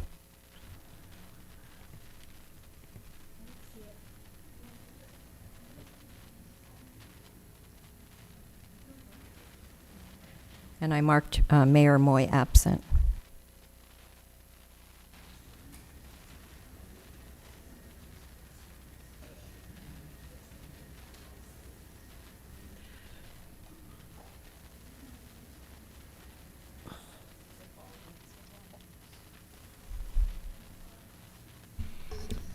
Okay, so why don't we once again just do the voting manually while we continue to figure out the technical difficulties.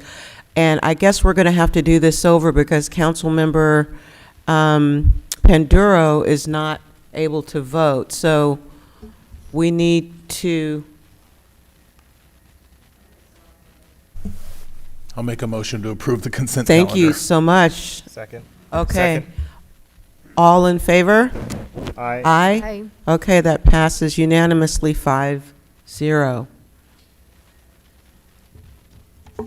I tried. And now we turn to new business.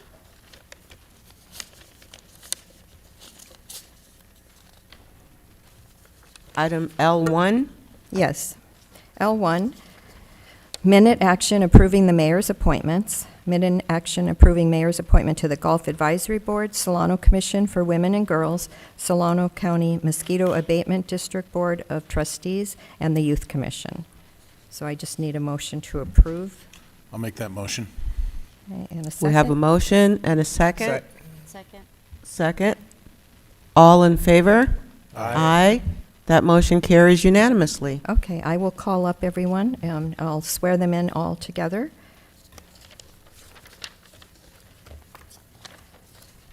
Golf Advisory Board member Tom Hansen, Solano Commission for Women and Girls member Rebecca Baldridge, Solano County Mosquito Abatement District Board of Trustees June Johnson, and Youth Commissioners Jordan Jones and Madison McRae.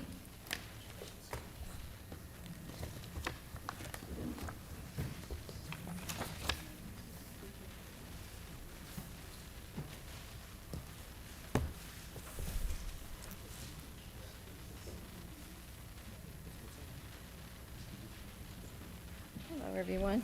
Let me just get my...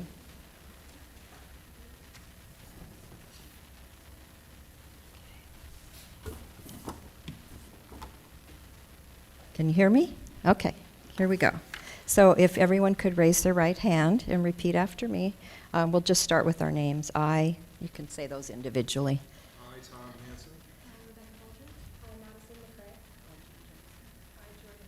Great, okay, and then all together. Do solemnly swear Do solemnly swear that I will support and defend that I will support and defend the Constitution of the United States the Constitution of the United States and the Constitution of the State of California and the Constitution of the State of California against all enemies, foreign and domestic, against all enemies, foreign and domestic, that I will bear true faith and allegiance that I will bear true faith and allegiance to the Constitution of the United States to the Constitution of the United States and the Constitution of the State of California, and to the Constitution of the State of California, that I take this obligation freely that I take this obligation freely without any mental reservation without any mental reservation or purpose of evasion, or purpose of evasion, and that I will well and faithfully and that I will and faithfully discharge the duties discharge the duties upon which I'm about to enter. upon which I'm about to enter. Congratulations.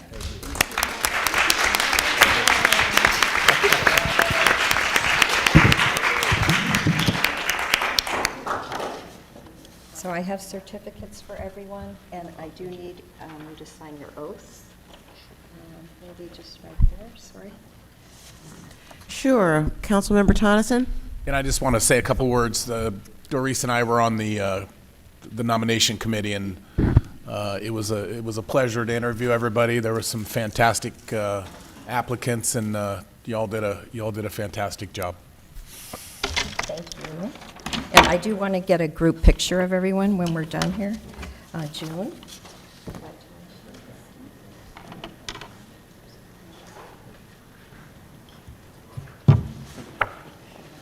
Jordan?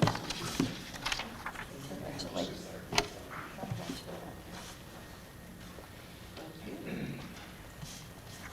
And of course, Madison. And congratulations, everyone. I also have jelly beans for everyone. Oh, now it feels official. Thank you. And I have city pins as well. Thank you. Thank you so much. I don't think you got your jelly beans. Thank you. And I just need, oh yeah, take this. Thank you. Okay. So Bill's going to take our photo. I'll get. Well, that's a little tricky. I don't recommend it. Okay, ready? Okay, ready? And 1, 2, 3. One more. And 1, 2, 3. Perfect. Thank you.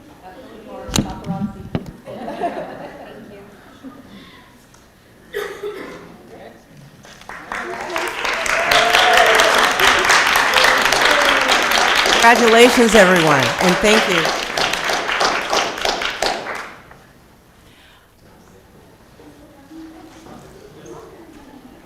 And we move to item L2. Madam Clerk.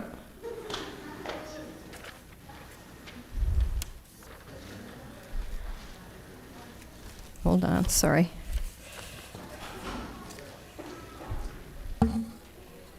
There we go. L2, final report on the investigation and feasibility of forming a potential new downtown PBID. Final report from New City America, Inc. on the investigation and feasibility of forming a potential new downtown Fairfield property-based improvement district, PBID, or community benefit improvement district. And our presenter is Shifra de Benedictus Kesner, and she's our economic development project manager. Good evening, council and staff, community. On June 3rd, council authorized staff to engage New City America to investigate the feasibility of forming a new downtown property-based business improvement district or community benefit improvement district. The scope of work has now been completed based on the consultant findings, which you'll hear about shortly. Staff is recommending not moving forward with the formal PBID formation process at this time. Today's item is informational only.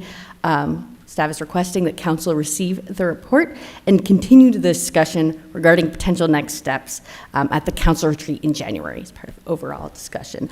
I will now turn it over to Marco Lamandri from New City America to walk through the outreach process, survey results, and the feasibility conclusions. Okay, Marco, you are on.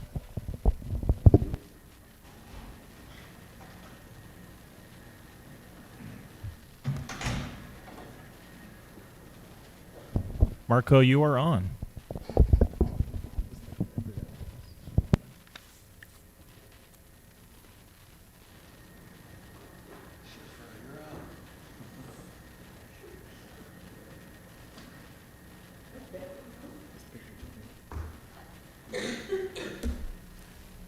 Hopefully Marco will sign on soon and raise his hand on the online Zoom. But in the meantime, I can get us started, and hopefully Marco will be able to get on soon. Just wanted to walk you through very briefly the new DID feasibility study process that started off with that vote in June. And New City America, Marco met first with city staff to discuss the process in July, formed a downtown steering committee, and we held first steering committee meeting to explain the process and what this new kind of feasibility study meant and what the process might look like from feasibility and what a new DID would mean and different from the current district. In August, mailed out a survey to downtown property owners, held a second meeting of the downtown steering committee in September to discuss the initial results. We mailed out a second copy of the survey. We emailed it as well several times with a cover letter from the city of Fairfield.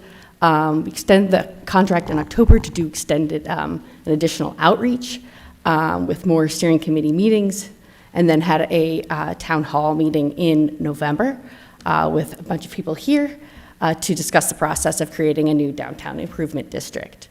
Lots of questions, lots of involved and engaged community members.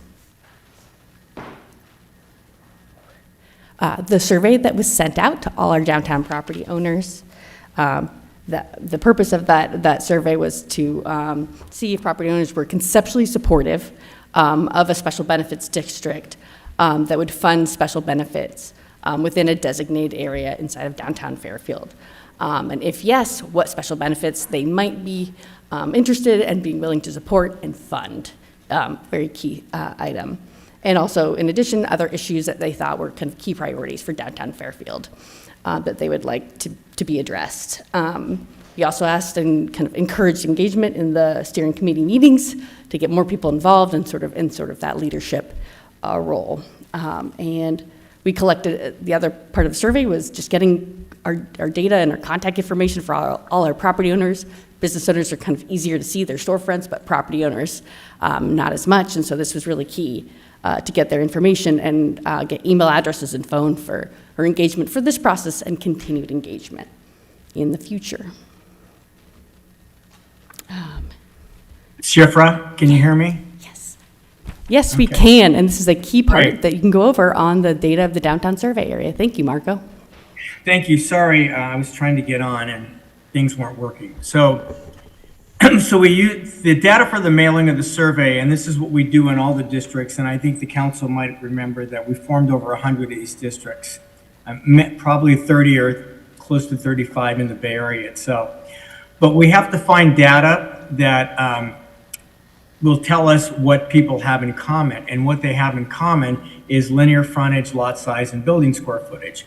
We can't use Prop 13 in doing an analysis because assessed valuations determine when you buy the property, and as we know, there's a lot of people on Texas Street that might have bought their property decades ago, or they might have bought it last year, so they have completely different assessed valuations. So the final data, and we're going from Pennsylvania to the county buildings on Texas. The final data had 92 parcels included in it, 55 property owners that own those 92 parcels. And based upon the survey data we collected, we came up with about 1.4 million in building square footage, about almost 2 million in gross lot size and parcel square footage, and about 18,000, a little bit over 18 to 19,000 in linear frontage. Next slide. So what we always do on all of our investigations is we work with the steering committee and we work with city staff. And as we get different surveys in, we can label them, and I read all the surveys that came in. And we label them as public properties, or are they conceptually supportive, conceptually opposed, or they stated they have no opinion. So I would go through and work with my staff, and all of the support is in green. So you'll see the support sort of spread out throughout downtown at this point. A lot of and as part of that too is the city properties. So the support is in green. You'll see the opposition is in red. And then you'll see that the county properties are yellow, and the county is clearly the largest single property owner when looking at doing a district. And under Proposition 218, no parcels that are deriving benefit are exempt. The city, you'll see, is in turquoise, and the people that said they had no opinion one way or the other are in orange. So this is the map that showed us where the level of support is. Schiffer, if you can go to the next slide then. So we look at it and then we gauge whether or not we have, our goal is to try to get 30% of the property owners, whether they're public or private, to demonstrate that they support many of the questions that were listed in the survey. And that's what determines whether or not they're supportive of special benefit services and they're willing to pay for it. So in terms of support, we break it down again by building, square footage, lot size, and linear frontage. So we had 5% of the building square footage supported the concept of the district, 5% of the lot size supported it, and 8% of the frontage total supported it. Opposed, we had 9%, and then and building square footage opposed 9% of the lot size, 10% of the frontage. And no opinion, which is the county, you can see how large they are. Their building square footage was 66%. The lot size is 52% of the overall district, and the frontage, they're 40%. So the county is really, and the city are really the entities that would determine whether or not this thing would go forward or not. Next slide. The questions then, we lay out questions. We don't ask people if they're happy about downtown or sad about downtown. We ask them questions, how long have they owned the property? But then we also ask them, which services would they support? And so these are highlighted based upon the questions that were reported to the city. You'll see in question 2, it says, did you believe the image of downtown Fairfield as portrayed in the media over the past few years has had any impact on your property values? It says the overwhelming majority was yes, negative. And so it means that downtown property owners, business owners, and eventually residents in downtown are the ones that are going to have to tell their own story, because the perception is that overwhelmingly people feel that by a 3-to-1 margin that people believed that there was a negative image of downtown. The next question is, do you believe the investments in the city of Fairfield in events, infrastructure, and downtown had a positive impact in the last few years? And that was overwhelmingly positive. People really enjoyed the public improvements that were done on Texas Street, and they think that the events that have been done, which are still coming out of the general fund at this point, were very, very positive for downtown. Question 4 was, in terms of security and public safety, do you feel downtown Fairfield is, first question is safe and orderly, 2 people responded. Relatively safe but may suffer from an unsafe image, 21. And then unsafe, another 21. So there's clearly a perception that people believe that downtown is not safe. We heard this over and over again from many people, and mostly the issue had to do with homeless or the unhoused population. People maybe urinating or defecating on the sidewalks, people breaking windows, maybe some graffiti, but people believe that downtown had a perception as an unsafe area. Question 5, would you support property owner special benefit services to work with the city of Fairfield to respond to homeless? People believed by 29 to 13 that they were not that they should not, as property owners, be doing that. There's a lot of sentiment that this is a county responsibility. The county gets most of the funding for this. It is not the property owner's responsibility. I think next slide. So the current results indicate the sufficient property owner does not exist yet. The reason why I say that, and in doing this, and if we don't get 30% support by building square footage, lot size, and linear frontage, I believe it's very difficult to close the gap to get to the petition. What's unique about the PBID law in the state of California is you need a higher percentage of people to sign a petition to trigger a balloting than you actually need people to vote in the balloting to support the district. So what I mean by that is normally anywhere between 50 and 60% of the property owners by weight, and weight right now is determined by lot, linear frontage, and building square footage. These people you have to have 50% of all the property owners in downtown to sign a petition. All that does is trigger the balloting, and it's called the mail ballot procedure under Proposition 218. We're far from getting 50%, and that's why I try to use the 30% because I think it's easier to close the gap to try to get to the 50%. Again, the petition does not create the district, the balloting creates the district. So since we didn't make the 30% threshold across the board, people believe that at this point, there will be a need for a stable funding mechanism for downtown, but people were not at this point ready to make that decision. As Shifra stated, we had consistent meetings once a month, just about once a month. We sent the survey out twice, and we were trying to do what we can with the steering committee, which had probably about 8 to 9 people, sometimes a little bit more, attending. Explaining what the process was, explaining the value of doing such a thing, and also discussing the fact that the city is, like most cities in the state of California, has got some structural budget issues. And the city does not have an endless pool of funds to pour into downtown. They don't do that in other business districts within Fairfield. So downtown's always been a little bit special because it's the oldest part of the city. And I always tell people that downtowns are usually the face of a city. And what they remember when they visit a city is usually their downtowns. But people did not seem to be motivated at this point to do that. Again, the largest property owner, the county, sat on the sidelines on this. They did attend one of our meetings, and they were conceptually open to the idea, but the gentleman that attended did not have the authority to vote on behalf of the county. That would have to be the County Board of Supervisors instructing the county administrative officer to be supportive in the petition phase as well as the balloting phase. They count just like any other property owner. And in Solano County, they happen to be based right in your downtown. Next slide. Well, that's my presentation, and I'm happy to answer any questions that the City Council might have. Working with staff was really good. Everyone was extremely professional. David was very professional, Shifra, Jennifer, everybody else that we worked with, everybody tried their best to try to get responses from a lot of the property owners.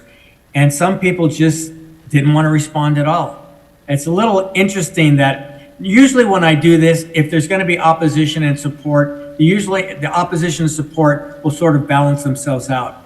It was a lot more opposition at this point. And I think that has to do a lot with the fact that people just didn't care at that point, even though there were constant outreaches made to them. So I'm happy to answer any questions the council might have, but I think that Shifra summarized it properly, that we did the investigation, the council supported that in June, and we actually went a little bit longer than we thought. We thought we were going to end up in October, but we wanted to try to give it another shot. And so on November 17th, we met in council chambers. Meeting was sent to every single property owner in downtown.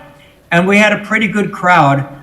Most of the questions, as I recall, had to do with homelessness and petty crime.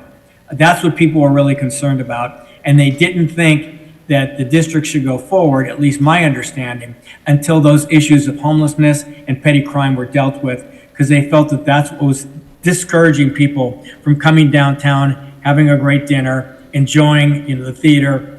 And I heard a lot about the theater recently, but they thought that was completely keeping people away, even people that were citizens of Fairfield and knew downtown well. Okay, thank you for the report very much, much appreciated. Colleagues, Councilmember Tonneson. Yeah, thank you, Madam Vice Mayor.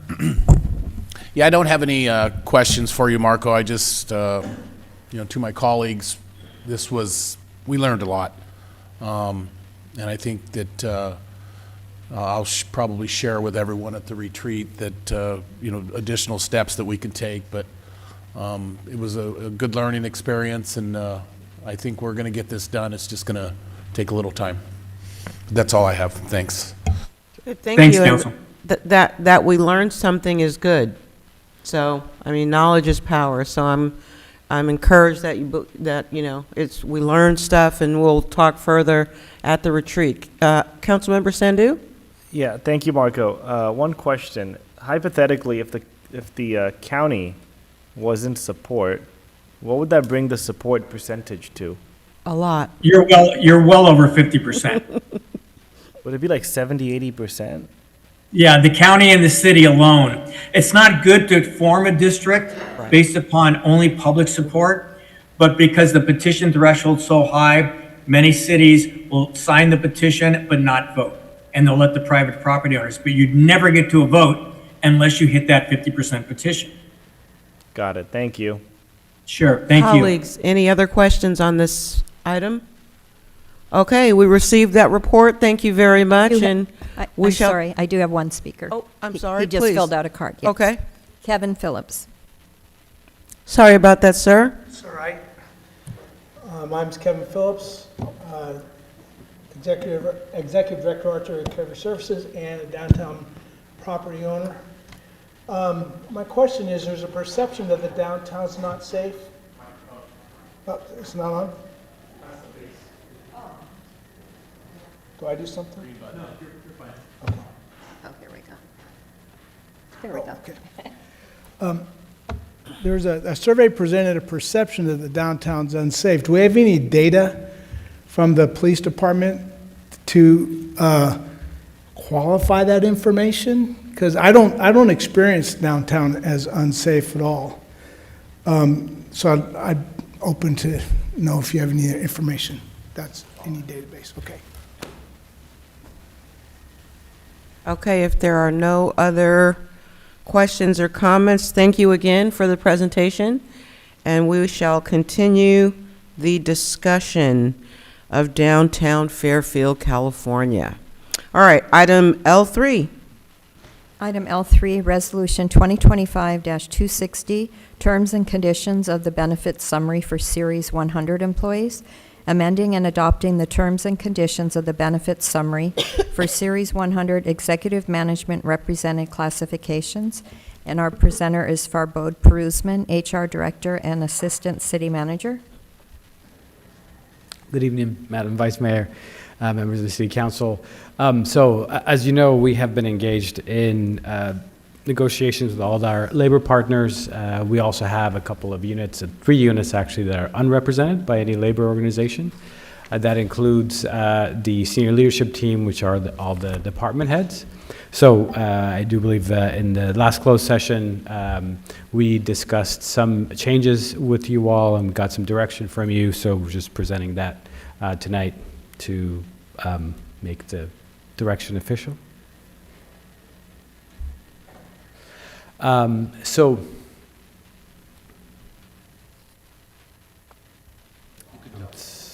it might be the wrong item. Okay, wrong slide. So I'll have to speak to it. So that's not the correct slideshow for the item, but your agenda report is correct.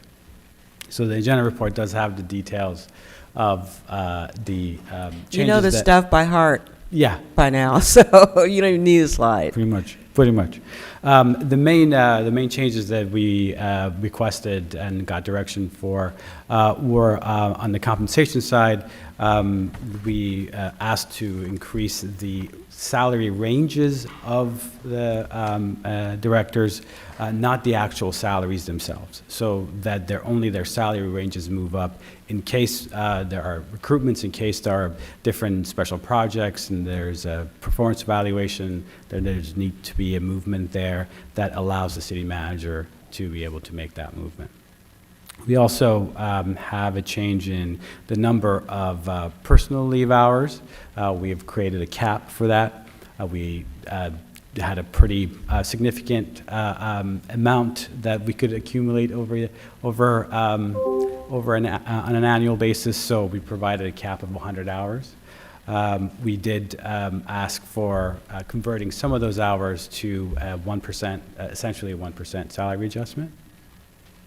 We also made changes to the sick leave provision. As we accrue sick leave as senior leaders, we had no cap on that, so we created a cap there and made made similar options to the Fairfield General Management Association that we presented to you last time regarding what to do with excess hours over a certain number, in this case 500 hours. So overall, the fiscal impact of the Series 100 changes would be around $82,000, $83,000, with savings of around $37,000 down the line, about 10th a year. Very good, thank you. We received that. Colleagues, any questions, comments? All right, do we have any public speakers on this matter? We do not. Seeing none, I'll entertain a motion. Second. All those in favor? Aye. Motion carries unanimously. Thank you. We are at L4, item L4. Madam Clerk. Yes, L4, Resolution 2025-261, amending terms and conditions for Fairfield Fire Managers Association Memorandum of Understanding, amending the terms and conditions of the Memorandum of Understanding for the Fairfield Fire Managers Association. And again, our presenter is Farbod Perusman, HR Director, Assistant City Manager. Thank you, Madam Vice Mayor, members of the City Council. So as I said earlier, we are continuing negotiating with a couple of our bargaining units that we hadn't concluded negotiations with. One of them was the Fairfield Fire Managers Association. We were successful in getting a TA on a package with them. This package is similar to many of the other packages you've seen. I'll just go through highlight a couple of items for you. The main areas where the association helped us with some long-term savings were on the CTO, the compensatory time off, where new employees to the bargaining unit new employees to the city that get promoted into the bargaining unit would have a cap, a lower cap at 240 hours, as opposed to right now at 480 hours. There are some other similarities to the bargainings that we've done with other associations. We also have holiday pay that we have lowered for, again, new employees. We've also lowered the personal leave caps to 100 hours for fire marshal, deputy fire chief, for, again, new employees. So these are all long-term savings that we're trying to achieve in the next 5 to 10 years. We did eliminate another provision, sick leave cash out upon separation. We've done that in other bargaining units as well. And some of the other cleanup items that I will not take your time on unless you have a question, and I'm more than happy to answer. Thank you. Colleagues, questions, comments on this? We've been working on this for quite some time, so we are making great progress. All right, are there any public comments on this item? No speakers. All right, seeing none, then I will entertain a motion. Thank you. Second. Thank you. All in favor? Aye. Motion carries unanimously. Thank you. Item L5, please.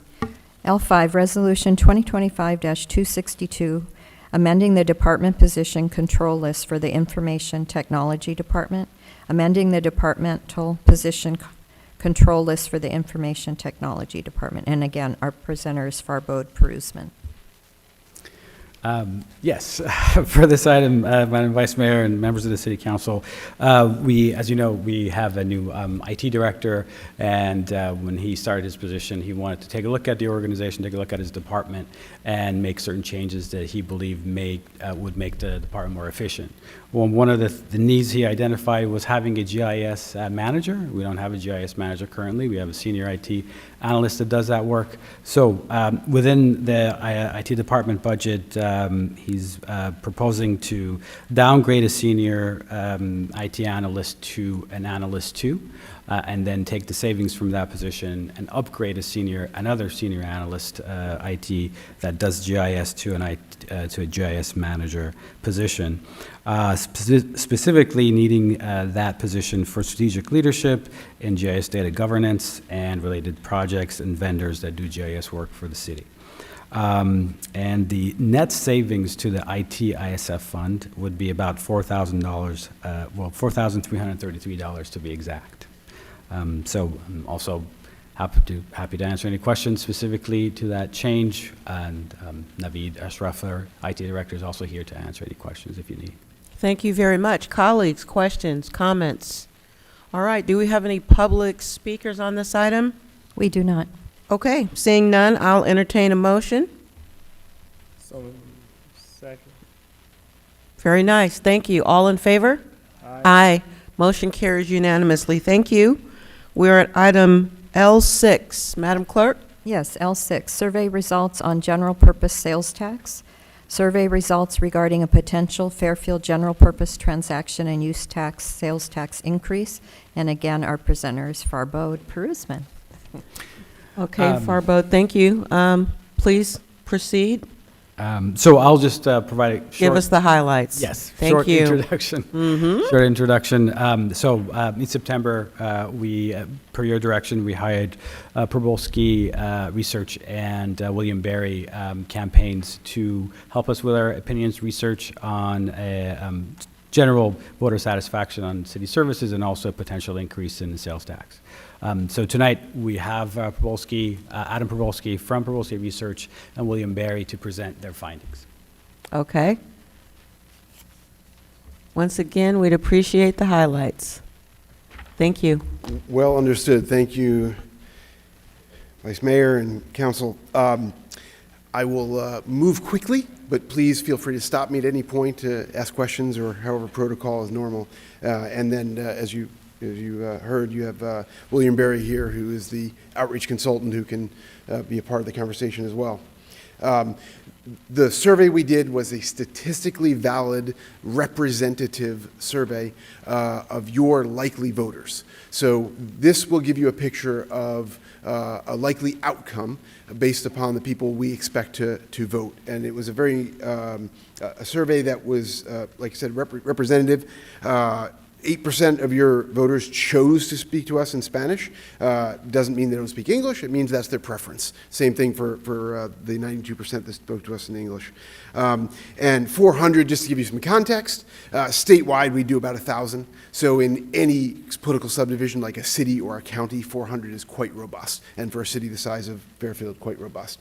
Happy to go into more detail, but it was a very, we talked to people online and phone and all that sort of thing. We ask an open-ended question. This is top of mind. This is people telling us what comes to their head, keeping in mind they're not normally thinking about public policy, right? They're not thinking about City Hall. The number one thing they talk to us about, they talked about homelessness. And you get to see the open-ended comments that people have. This is just a classification. And you see some other things pop up. Quality of life is good or fair according to people, so that's 90%. We don't put a value judgment on fair. It's okay, it's the way it's supposed to be. But you do have a big group of people who say it's good or excellent as well. It's a very small number of people say poor. Moving quickly, satisfaction with your services is 57%. This is where I explain this is not an academic exercise. You didn't get an F here. This is America. We don't agree on anything. So if you have 50% plus one, it's hallelujah. If it's 57%, it's great. You're doing good. I assume you'd want to see that number to be better, but and if we did it in 2 years or 4 years, you probably could. But it's a very good, strong, solid number. Your services, if you look at your major services like fire, police, parks, public works, all in the positive. People are satisfied with those services.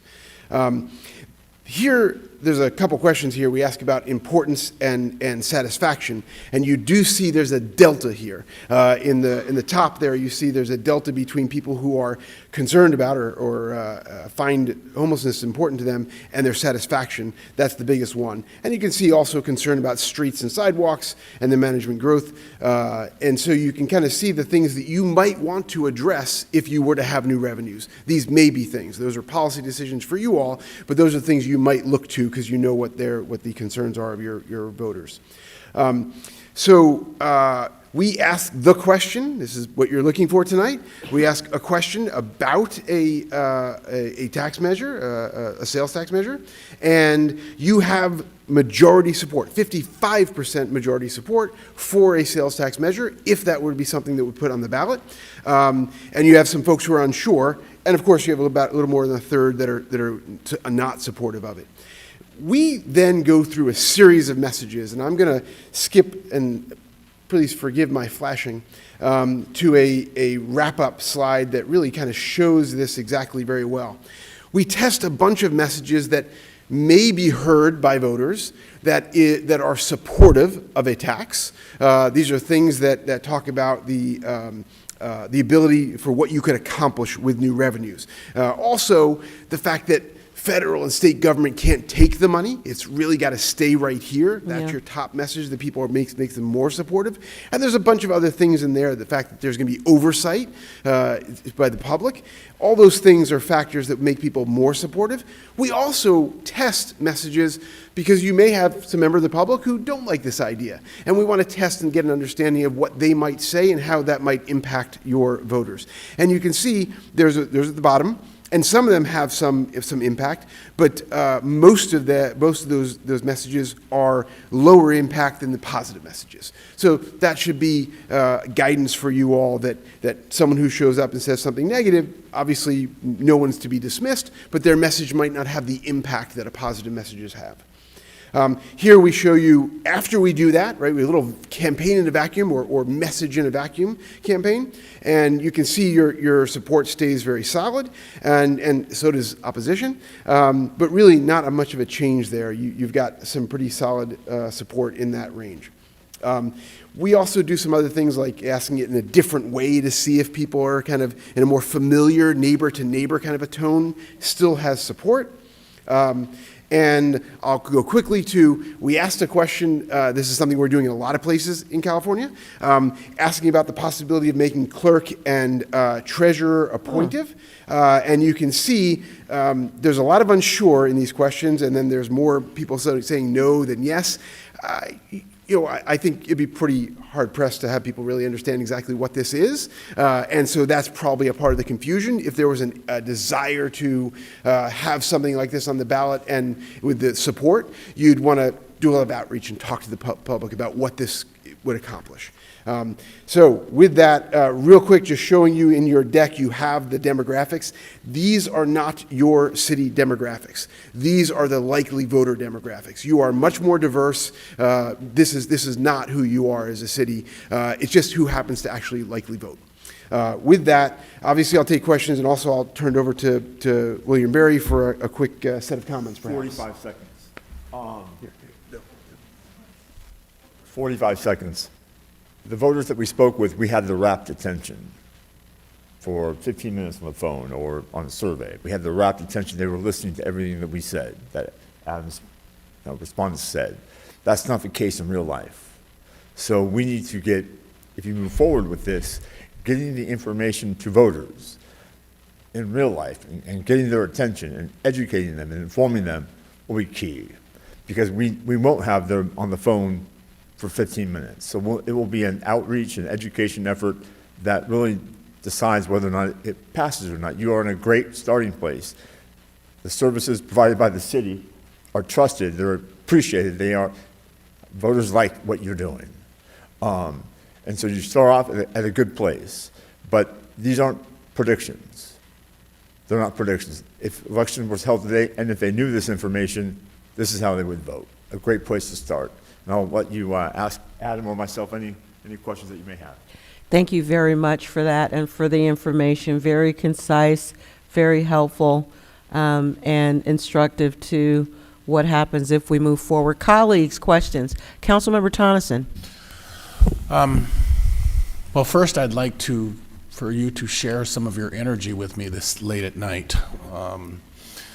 My question is it presidential or off presidential election? Does that affect the numbers? More of a curiosity question.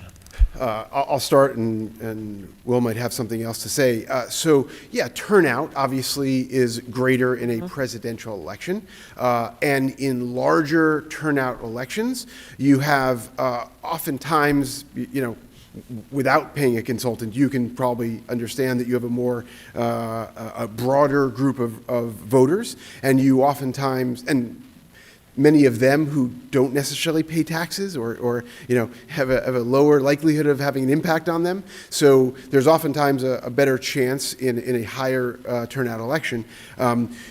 This will be a gubernatorial election, and you have support. So if there was something happening in 4 years, you probably have similar or greater amounts of support. And we have 63,000 registered, 120,000 residents, 63,000 registered voters. Is that? You have 69,579 voters in 33,537 households. That's pretty specific. Thank you. And I'll echo. I will say this: the demographics of it used to be always a benefit for high voter turnout, pass the sales tax, because for the reasons that Adam described. I don't know anymore. The demographics have changed of who votes in the gubernatorial election, who votes in a presidential. I don't know what the turnout means anymore. The demographics of both parties have changed.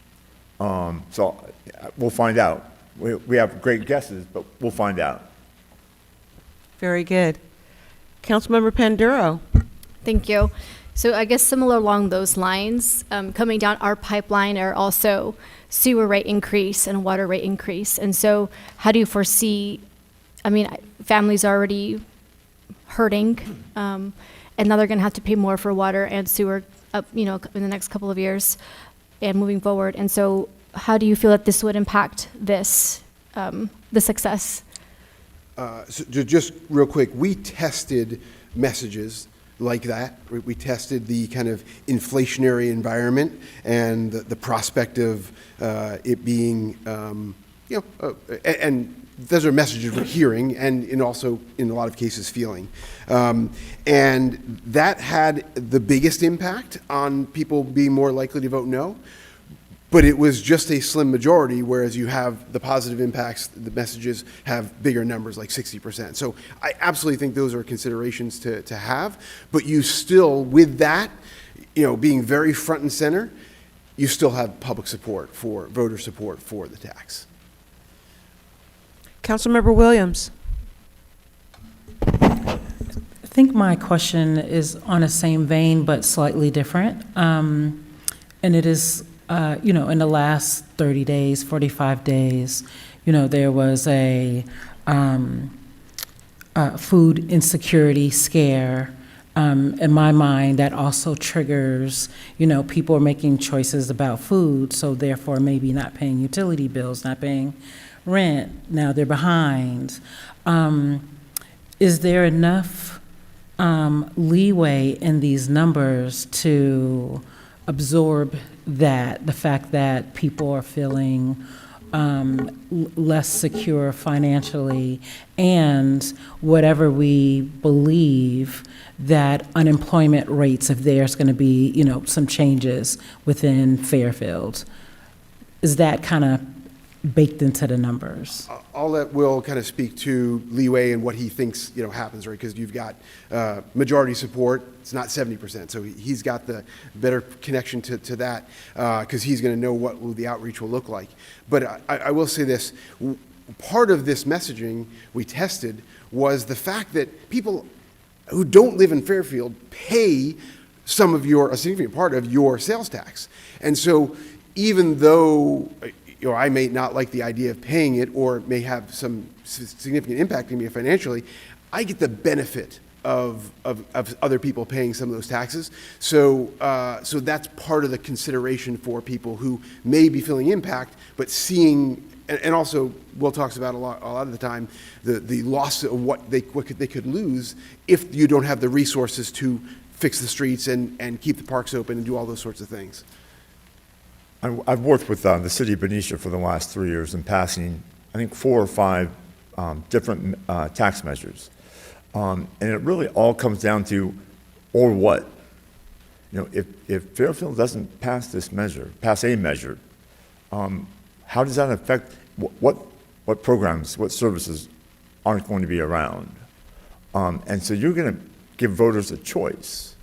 And so I think having them involved in that choice and giving them a choice of what they can do to prevent losing something, whether it's public safety, whatever that may be, I think is crucial. And that way, it's not, do I want to tax myself? It's, do I want to tax myself or what, or else? And so I think just giving giving voters the facts will allow them to make a choice. The best way I can put that.